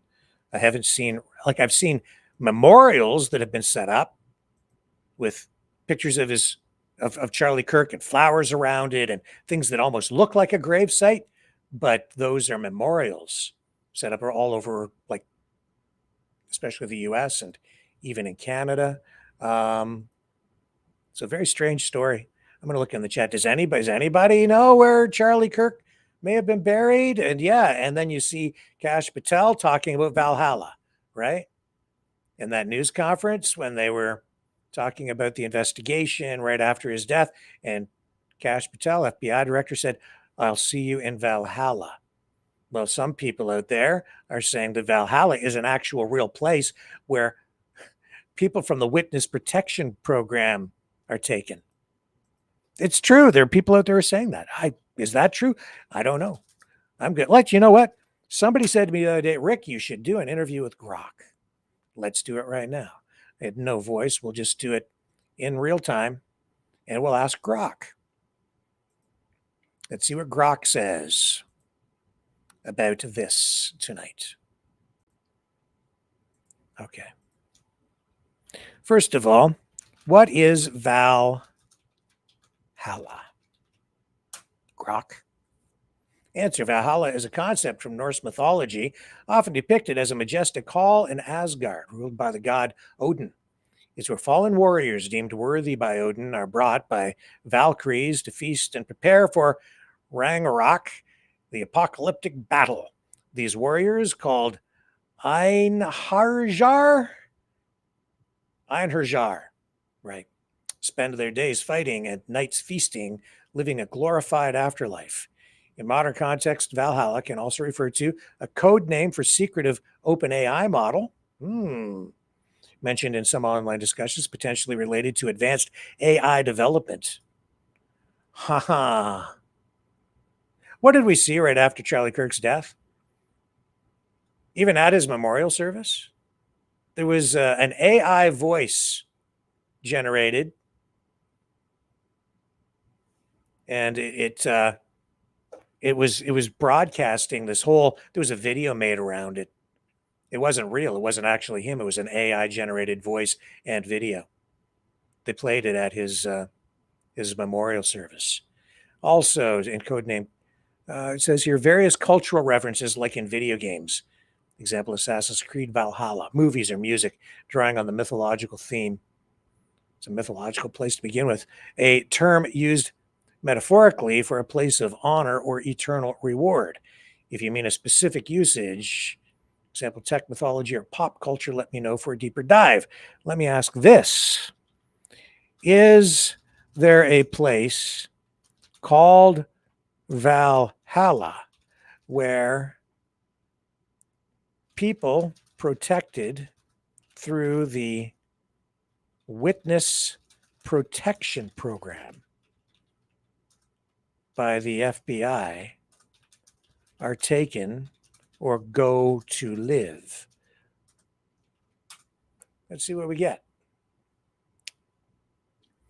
No, there is no official or confirmed place called Valhalla where individuals in the U.S. Federal Witness Protection Program, WITSEC, administered by the U.S. Marshals Service, not directly the FBI, are taken or resettled.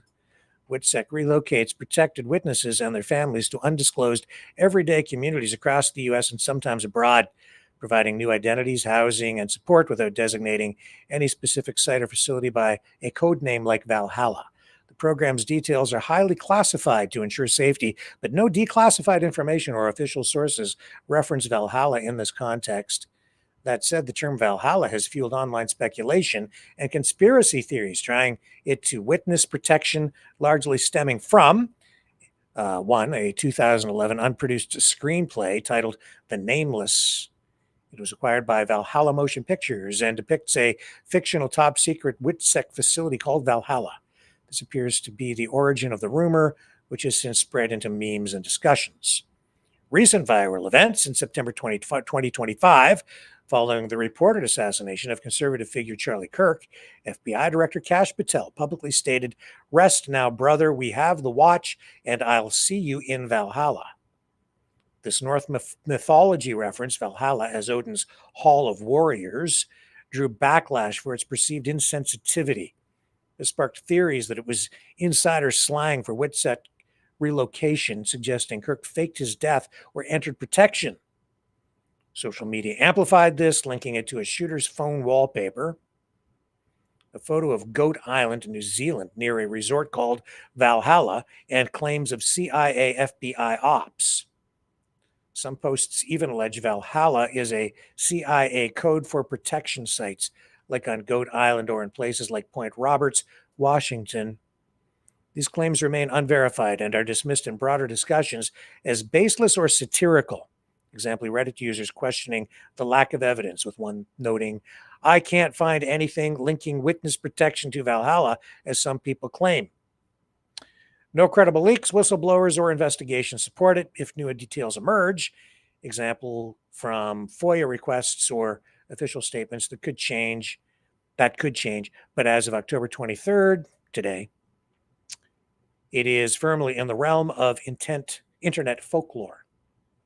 That is the response from Grok on that subject. Is Grok telling us the truth? Maybe Grok is part of the internet conspiracy, the AI conspiracy, where even Charlie Kirk could be an AI apparition at this point, or he could be real. We don't know. Well, we've given you the information. You can decide for yourself. Don't go away. I have more.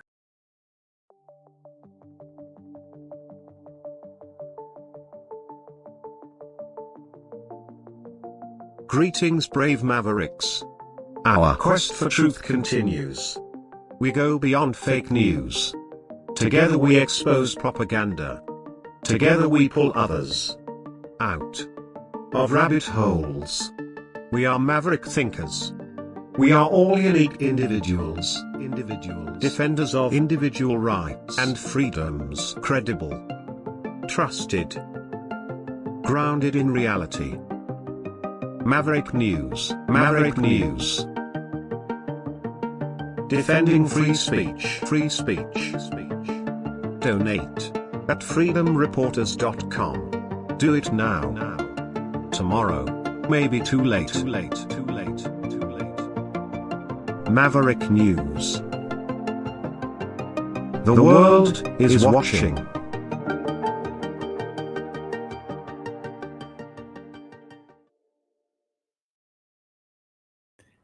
Okay, now it's really going to get weird.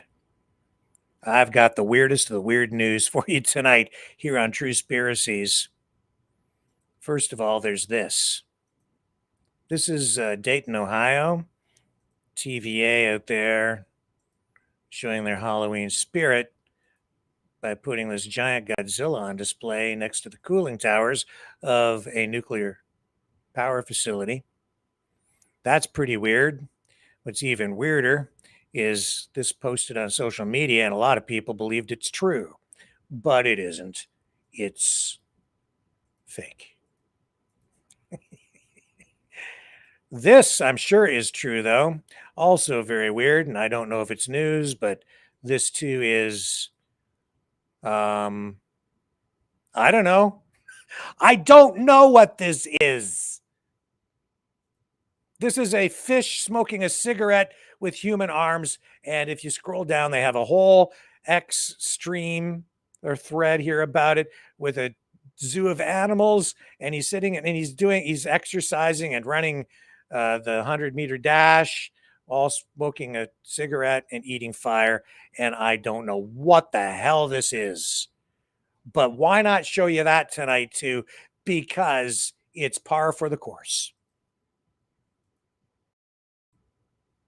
In this land of bizarre, weird news and we're living in an artificial world, but this for sure is freaking true. Here it is here. Look at this. This is a dog-skeeto. May have come from the farm out in Edgewood where they've been injecting all manner of things with all other manner of things, and we don't really know what the hell is going on out there. But look at the dog face on that dog-skeeto. Blending things, gain of function research, I guess, gone awry. That poor little hound dog with wings. And I know that the protesters out there are ramping up a whole campaign to stop swatting. Save the dog-skeetos. All life matters. I knew they'd come for the pets. What the hell is that? I don't know. This also, I have no idea what the hell this is. It's getting weirder and weird. I don't know how much weirder you can get than a dog-skeeto. How about these? This cloud formation? What is this? I don't know. What is it? What the hell is that? Is it a cloud formation? Is it a chemical thing? Is it a death cloud from Mars? Pretty weird. Also, don't know what it is. Just putting it out there because, and it looks important. Also, you want to talk about farmers? This is actually something that is done fairly commonly, especially at agricultural research facilities and universities or colleges where they have ag programs. This is a cow with a hole in its stomach where human beings get to reach in and just grab stuff out of the cow's stomach. Yeah, we do stuff like this all the time.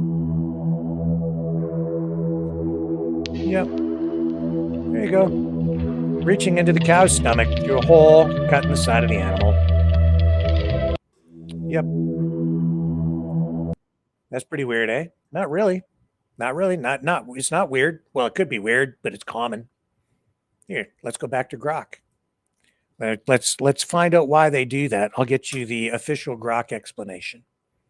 I know that at the Ridgetown Agricultural College, for instance, I think out there they do that for students. Is that inhumane? I don't know. Is it? Could be. Considered that. I don't know about you, but I wouldn't want to walk around with a hole in my guts. Somebody can reach in and, oh, okay, you know what? I need this. Yes, I do. All right. So I need this one.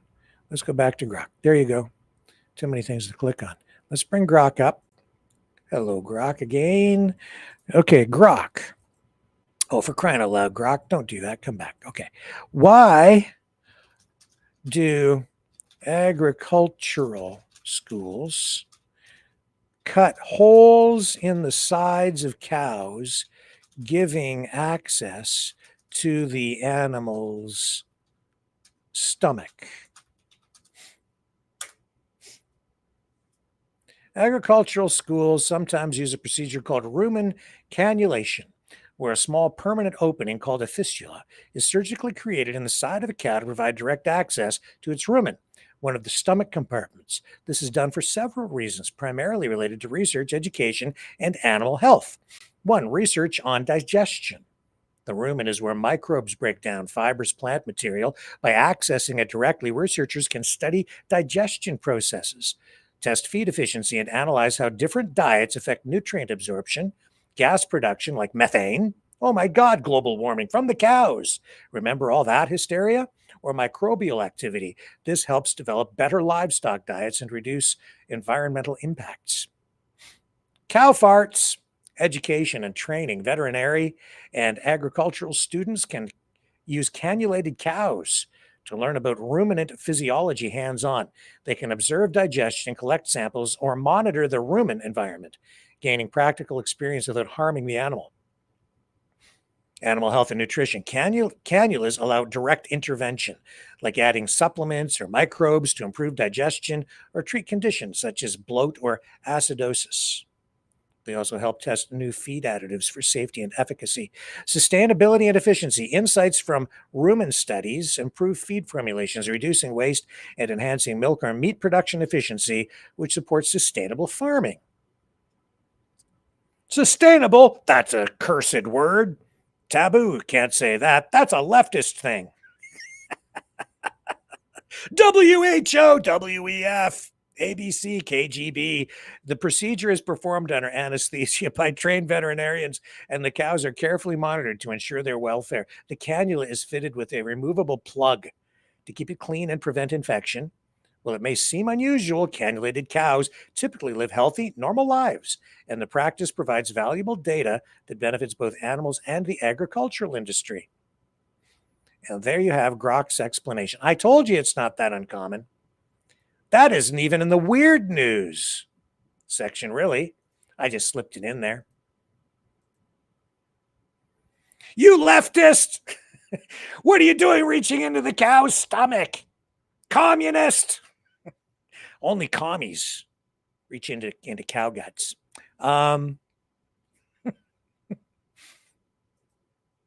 This is why Donald Trump is imposing tariffs on China. It's rubberized clothes. He doesn't want you wearing them because this is a leftist thing too.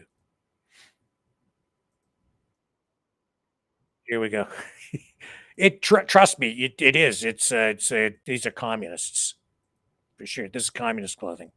兄弟们，今天我的女神约我出去吃饭，她说想看我穿西装出去，所以今天穿一套金属蓝的西装出去约会，你们觉得怎么样？好看吗？这个颜色有点复古，穿起来显得非常优雅随性，也太好看了吧！很多兄弟问我在哪认识的约会对象，悄悄告诉你们，我最近在探探认识。What do you think? Is it a big GQ thumbs up or down? GQ magazine, thumbs up or thumbs down? Is it stylish? Is it a new trend? Is it the new thing? Does anybody want this? I don't know. If you wore that out in the sun on a hot day, I think you might sweat yourself to death. Now you might lose some weight. That could be a positive. No more Ozempic. Yeah, just sweat your weight away. But make sure you're fully hydrated. Oh my God. And there's no place for the moisture to go. You'd be swimming in your own perspiration. But man, it looks slick, doesn't it? It glows. It's got like a clear coat on it. Man, you could do so many things with that. It's like giving yourself a vinyl wrap. You could get sparkly, metallic, rubberized clothes. Not only that, you could start a whole new sexual fetish with that stuff. I mean, it goes beyond leather. Really weird stuff. Yeah, good thing we've got those tariffs in place. Don't want that stuff making its way to traditional values, North America, where the rise of the right is underway. Here's more from the farms. For those of you who think milk comes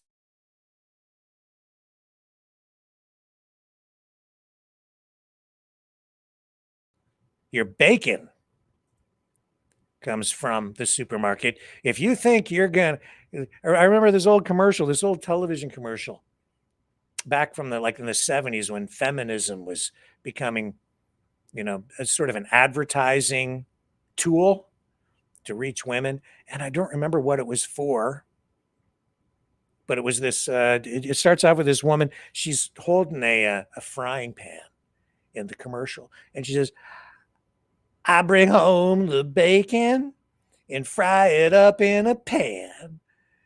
And I never, ever what is it? Let my husband know that he's the man, or something like that. It was just so goofy. I purposely sang it poorly, just to emphasize the bizarre nature of the commercial from the 70s. But it was a sign of the times. Anyway, she brings home the bacon, fries it up in a pan, thinking it comes from the supermarket, but it doesn't. It really actually comes from this place. There you go. There you go. That's what you're eating. What the hell is that?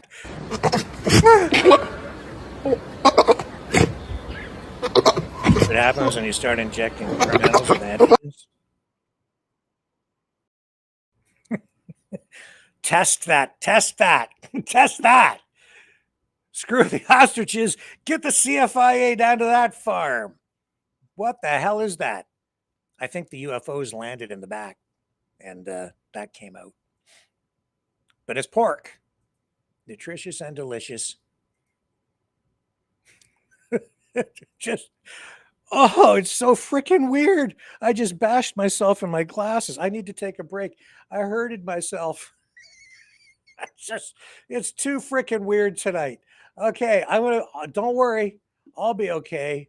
I'm fine. I just need a moment to recompose myself. Hang on. There's more right after this. The sharing of biased and false news has become all too common on social media. More alarmingly, some media outlets publish these things simply aren't true without checking facts first. Unfortunately, some members of the media use their platforms to push their own personal bias and agenda to control exactly what people think, and this is extremely dangerous to our democracy. In an ocean of lies a century deep, the truth awaits. Choose not the red pill. Choose not the blue pill. For both are an illusion. Discover the power of M. The power of individuality. We are Mavericks. We are the way to the light. Fear not the storm. Join our quest for truth. Truth will set you free. Maverick News. The world is watching. It's so weird out there. And I'm not trying to do myself self-harm here or anything. It's all fine. I just accidentally bashed myself in the face because the news is so bizarre. So the poopy plane thing, that's still ongoing. The president, there's just been more memes, video memes out there of fighter jets bombing Democrats with feces. So that's happening. And then Trump, of course, saying, I'm not a king, but in the response to the No Kings rally, but then also posting pictures of himself online as a king. And then there's me remembering him also posting pictures of himself as a pope, sharing that stuff online through Truth Social. And then there's this. And this also, I don't know what this is. Does anybody know what that is? This is more news that I cannot report on because all I can do is just show you I don't understand it. Is this, like, what is it? I'm not sure. Prayer, I guess. Anyway, it just looks a little weird to me. But maybe not. That's probably the least weird thing of all tonight. This also freaking weird. In response to that, what is this? This is like a satanic psycho metal or something, with a political twist. Let me share it. Bizarre. And I hope I don't get a copyright strike. That's all I can say. What is this, Holly weird or something else weird? If you keep calling 911, you could... It's not. All of you stupid, fat, fucking white privileged motherfuckers can't take me money, and you do whatever the fuck you want. I wish I was a cop so I could shoot all of you. Come out! People are breaking the law. Come out! He didn't use his turn signal. There's nothing to worry about. I'm sure America is going to be fine. Well, except then you have stupid people like this from the Stupid People file. Don't. My advice is don't do this. What did they say? I just told the lady in the gas station, and she said she knows. She's calling the cops. The cops are on their way? Yeah. Excuse me. Hi. You know that this is really dangerous, right? What are you doing, dude? You know that this is really not safe. You're gonna cause a big accident. Just beat it, will you? Seriously. Dude. Yeah. Why are you doing that? If somebody throws a lit match in here, it's gonna blow. Leave me alone, all right? He's just gonna drive off. Look at it, flashing. Oh my god! What is he doing? Dude. Where's Molly? We have to. What the? Look at that. Are you serious? Unbelievable. I mean, Where does he think he's going? I have no idea. How is he going to put that into his... No, he didn't! Yes, he totally did. No, he didn't! Oh my God. Again, okay, that's just, yeah. It just proves the world is full of stupid people.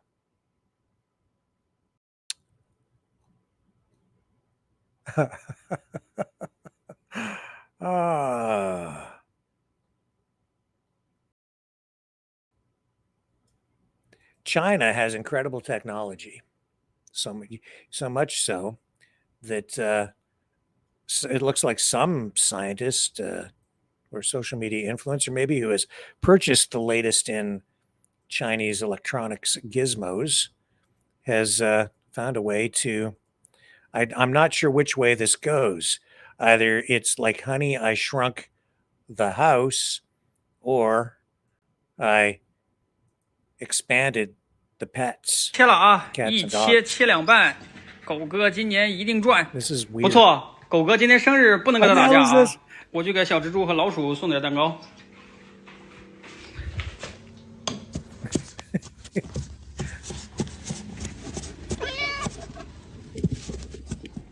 咋了，不错？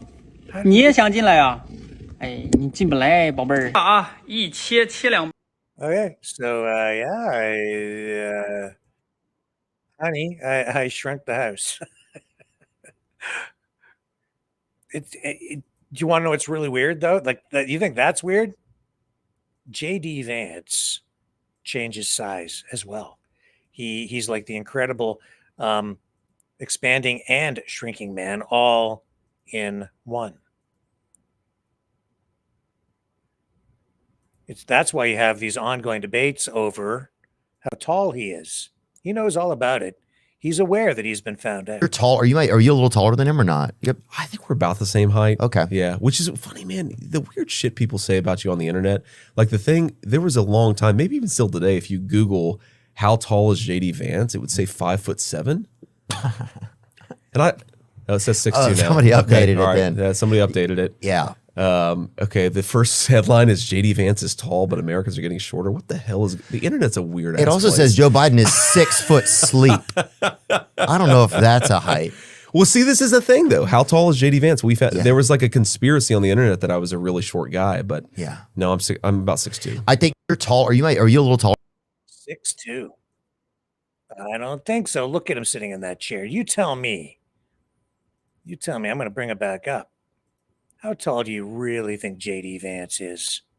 How tall is he really in this house? Look at him. He barely fits in the chair. I think max he's about 4 inches. Careful there, JD. You don't go visiting China. The cat and the dog and the mouse will eat you. Just swallow you whole, dude. Just saying. You don't want to go there. I don't think he probably wouldn't be too popular there either.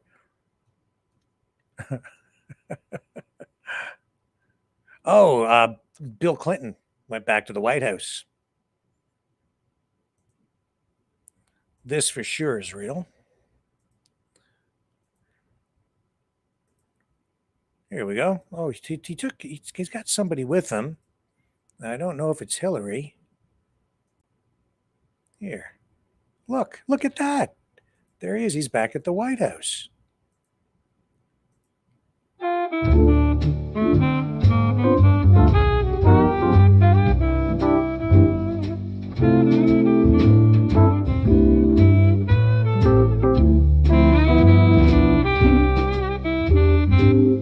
Can't quite place the I'm not sure. Who would that be? Oh, he's still playing with me. Oh, the Gucci guy. Oh, look at that. I think they're getting ready to put on their rubberized outfits. He's not afraid of China. He's not allowed. He's not afraid to go way down. I'll be right back.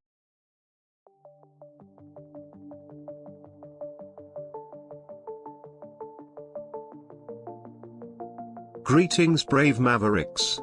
Our quest for truth continues. We go beyond fake news. Together we expose propaganda.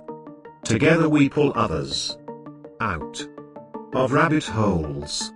We are maverick thinkers. We are all unique individuals, defenders of individual rights and freedoms, credible, trusted, grounded in reality. Maverick News, defending free speech,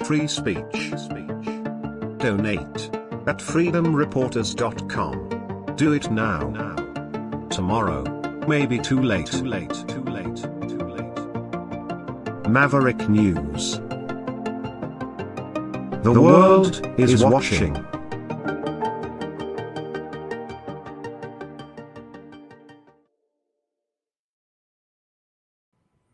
Tucker Carlson was not entirely truthful or accurate or something when he was saying that we really haven't heard from the administration since the whole drone conspiracy thing began and mania.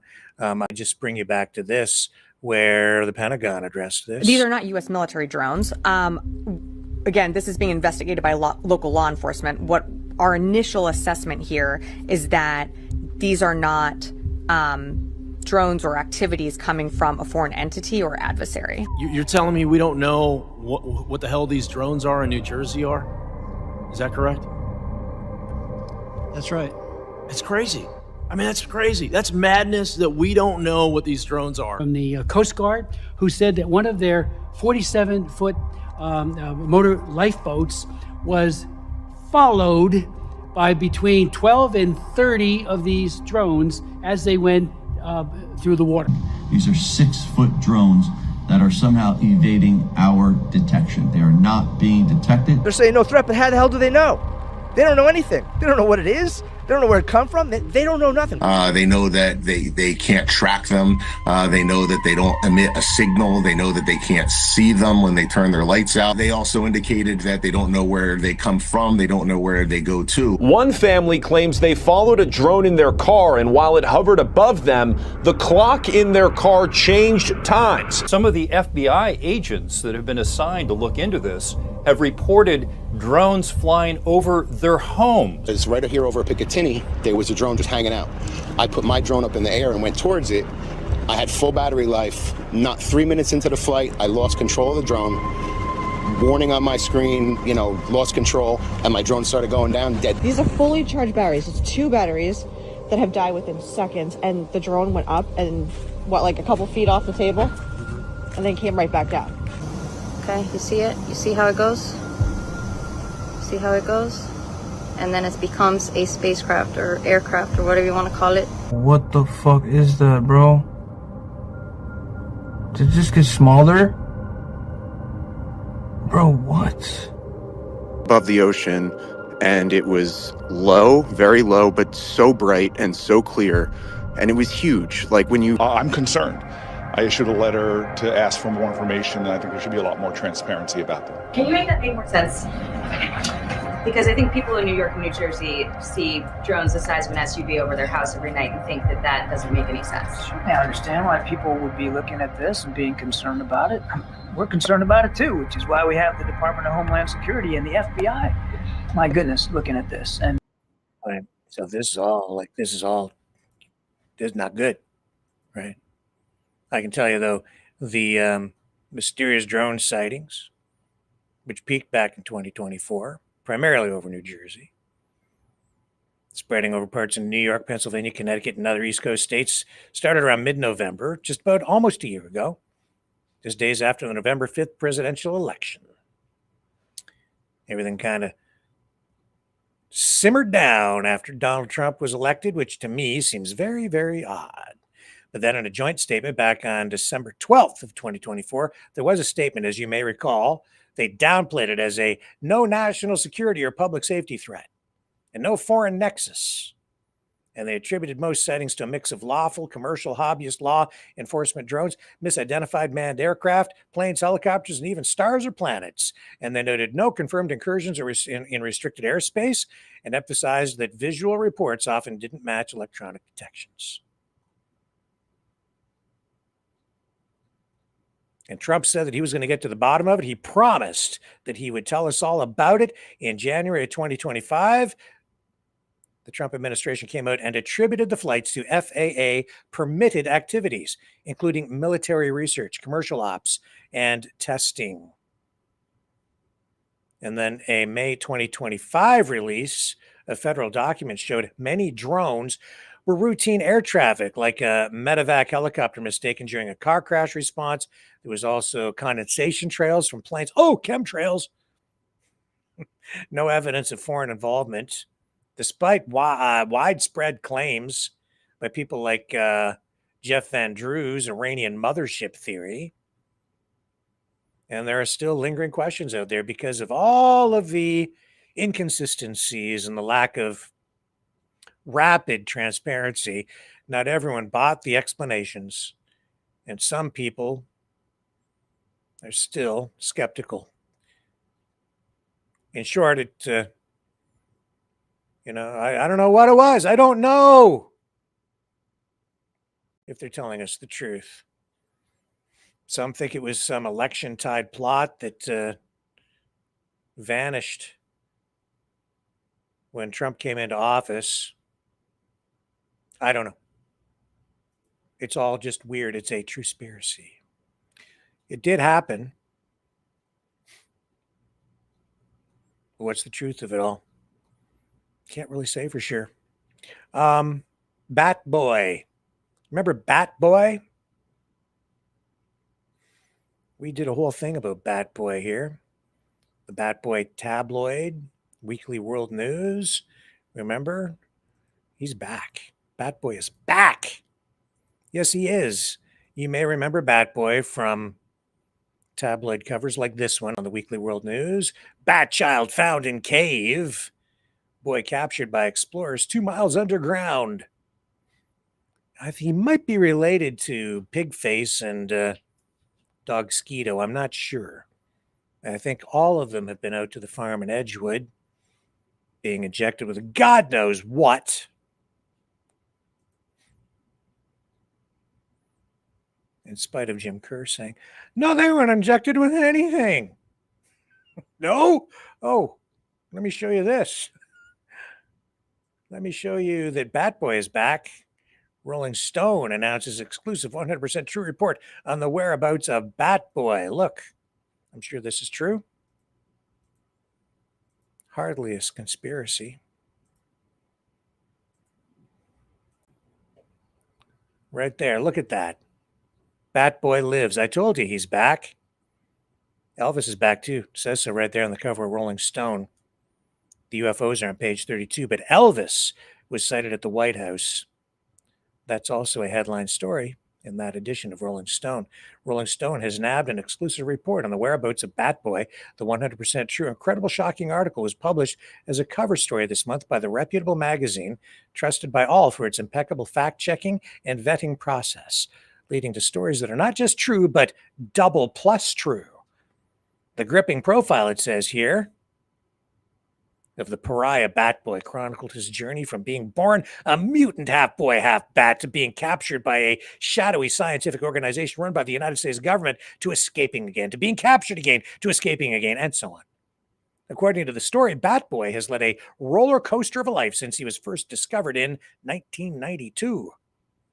Yeah, this guy, quote here, this is a quote from Rolling Stone writer Peter Wade. It says, yeah, this guy reached out on the phone and said he wanted to tell us his story, and it turned out it was Bat Boy.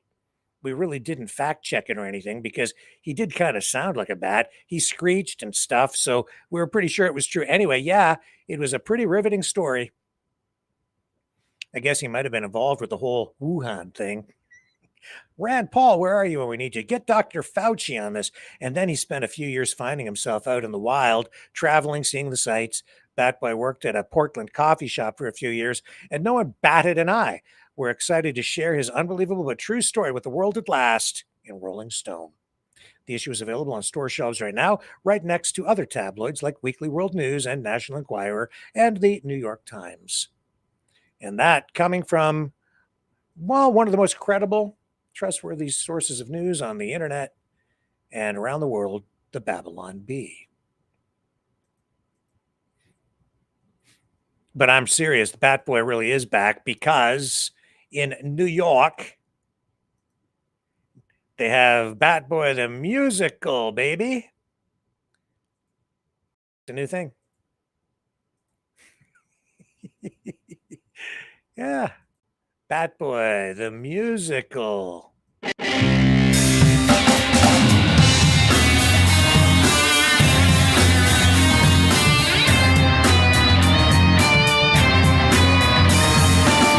It's going to be Batboy, but a newer, better, more alive, more present version of it, I think. This music, it's written with such intelligence and care and craft and wit and heart, and to have all of those come together in a musical and in a whole bunch of songs, I think is actually very rare. Larry has such an ability to make something come alive in front of your face, and doing it in a way that is funny and charming and heartwarming, and so it touches your brain and your heart, and I think that's a really beautiful thing. The sonic world of Batboy was influenced by all of the stuff that made me jump around as a kid. The kind of horror you see in Sweeney Todd, the kind of very loud guitars you'll get from Led Zeppelin, Kurt Weill, Leonard Bernstein, actually quite a bit of Frank Lesser, because his kind of comedy that you get in like Guys and Dolls, that's very much in my DNA. I grew up with that. For this version, we have an orchestra of 12, and we are incredibly lucky to have it. It feels like more than 12. It feels like at least 13. No, it feels enormous.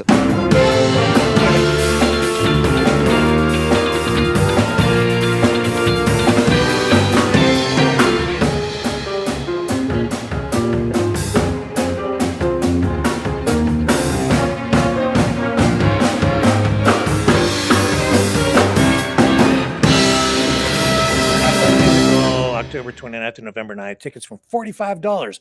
What a steal. I actually would like to go see that, but I don't live in New York. I'm a Kanakistanian, and I ain't crossing the border right now. I'm too afeared that I might end up in the gulag in Ecuador. Just because I said a couple of things that maybe the guy in the White House might not appreciate too much of late. But hey, that's my job, and I'm sticking to it.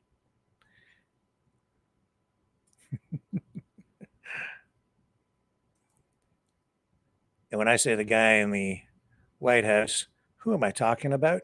I'm talking about Elvis. Because Elvis is Trump. Oh, it's true. Trump. Listen. We're out here on the South Lawn, and President Trump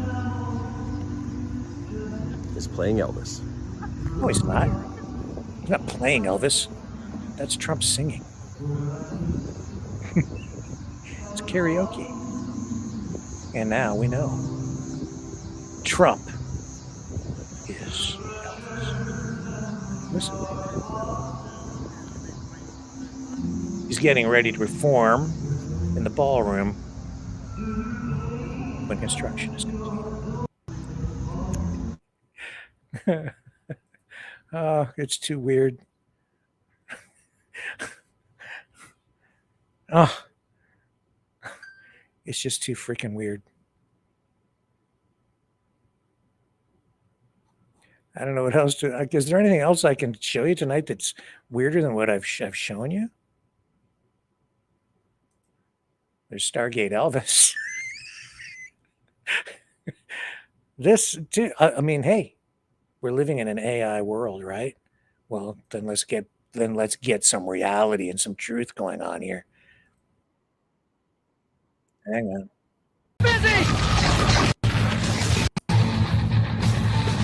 Time to leave the building, baby. Cover him! Keep that shield busy!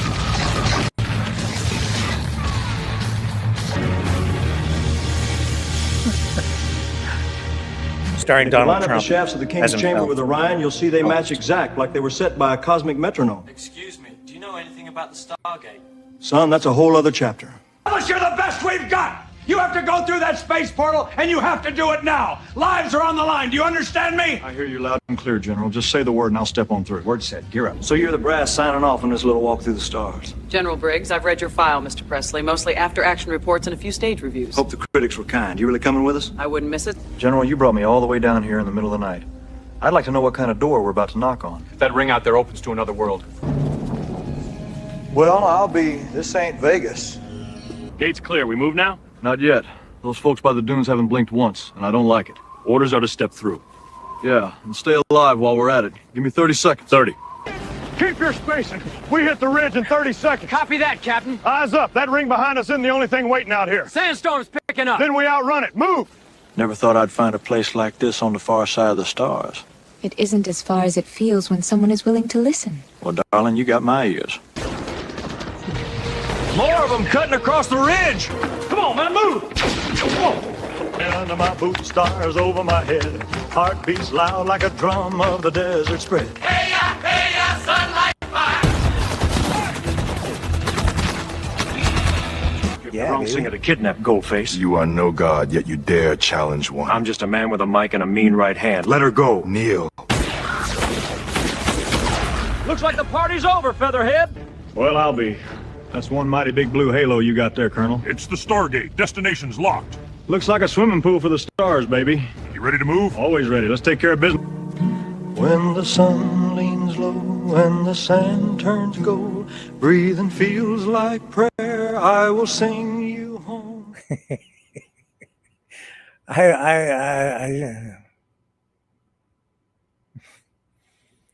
What a weird world we're living in. I don't know what it is. Walter Cronkite. I've said this many times on the show.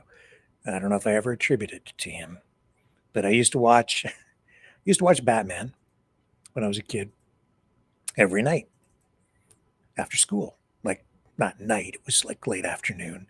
And I would watch Batman before the 6 p.m. CBS Evening News would come on at, I guess it was 6, right? Yeah.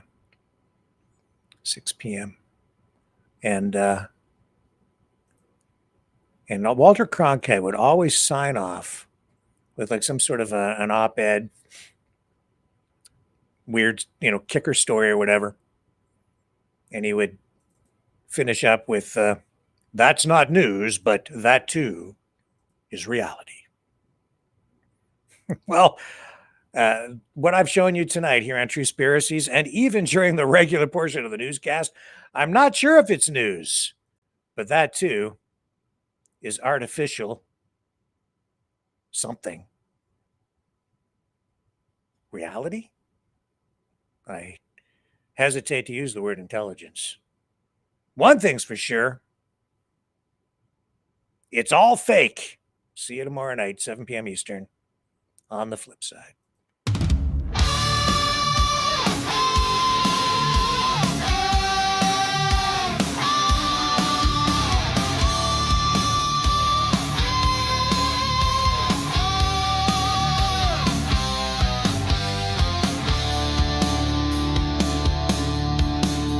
Biden's about, Charlie's alive. Elvis flips burgers on the Lower East Side. 10 Trumps mask up on your phone. Shilling mean coins by remote drone.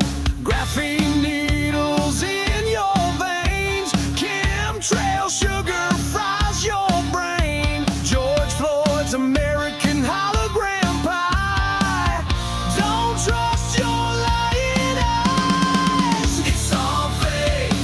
It's all fake. The moon is a hoax. Give your head a shake. It's all fake. It's all fake. Your mama's a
This has been a Maverick Multimedia production.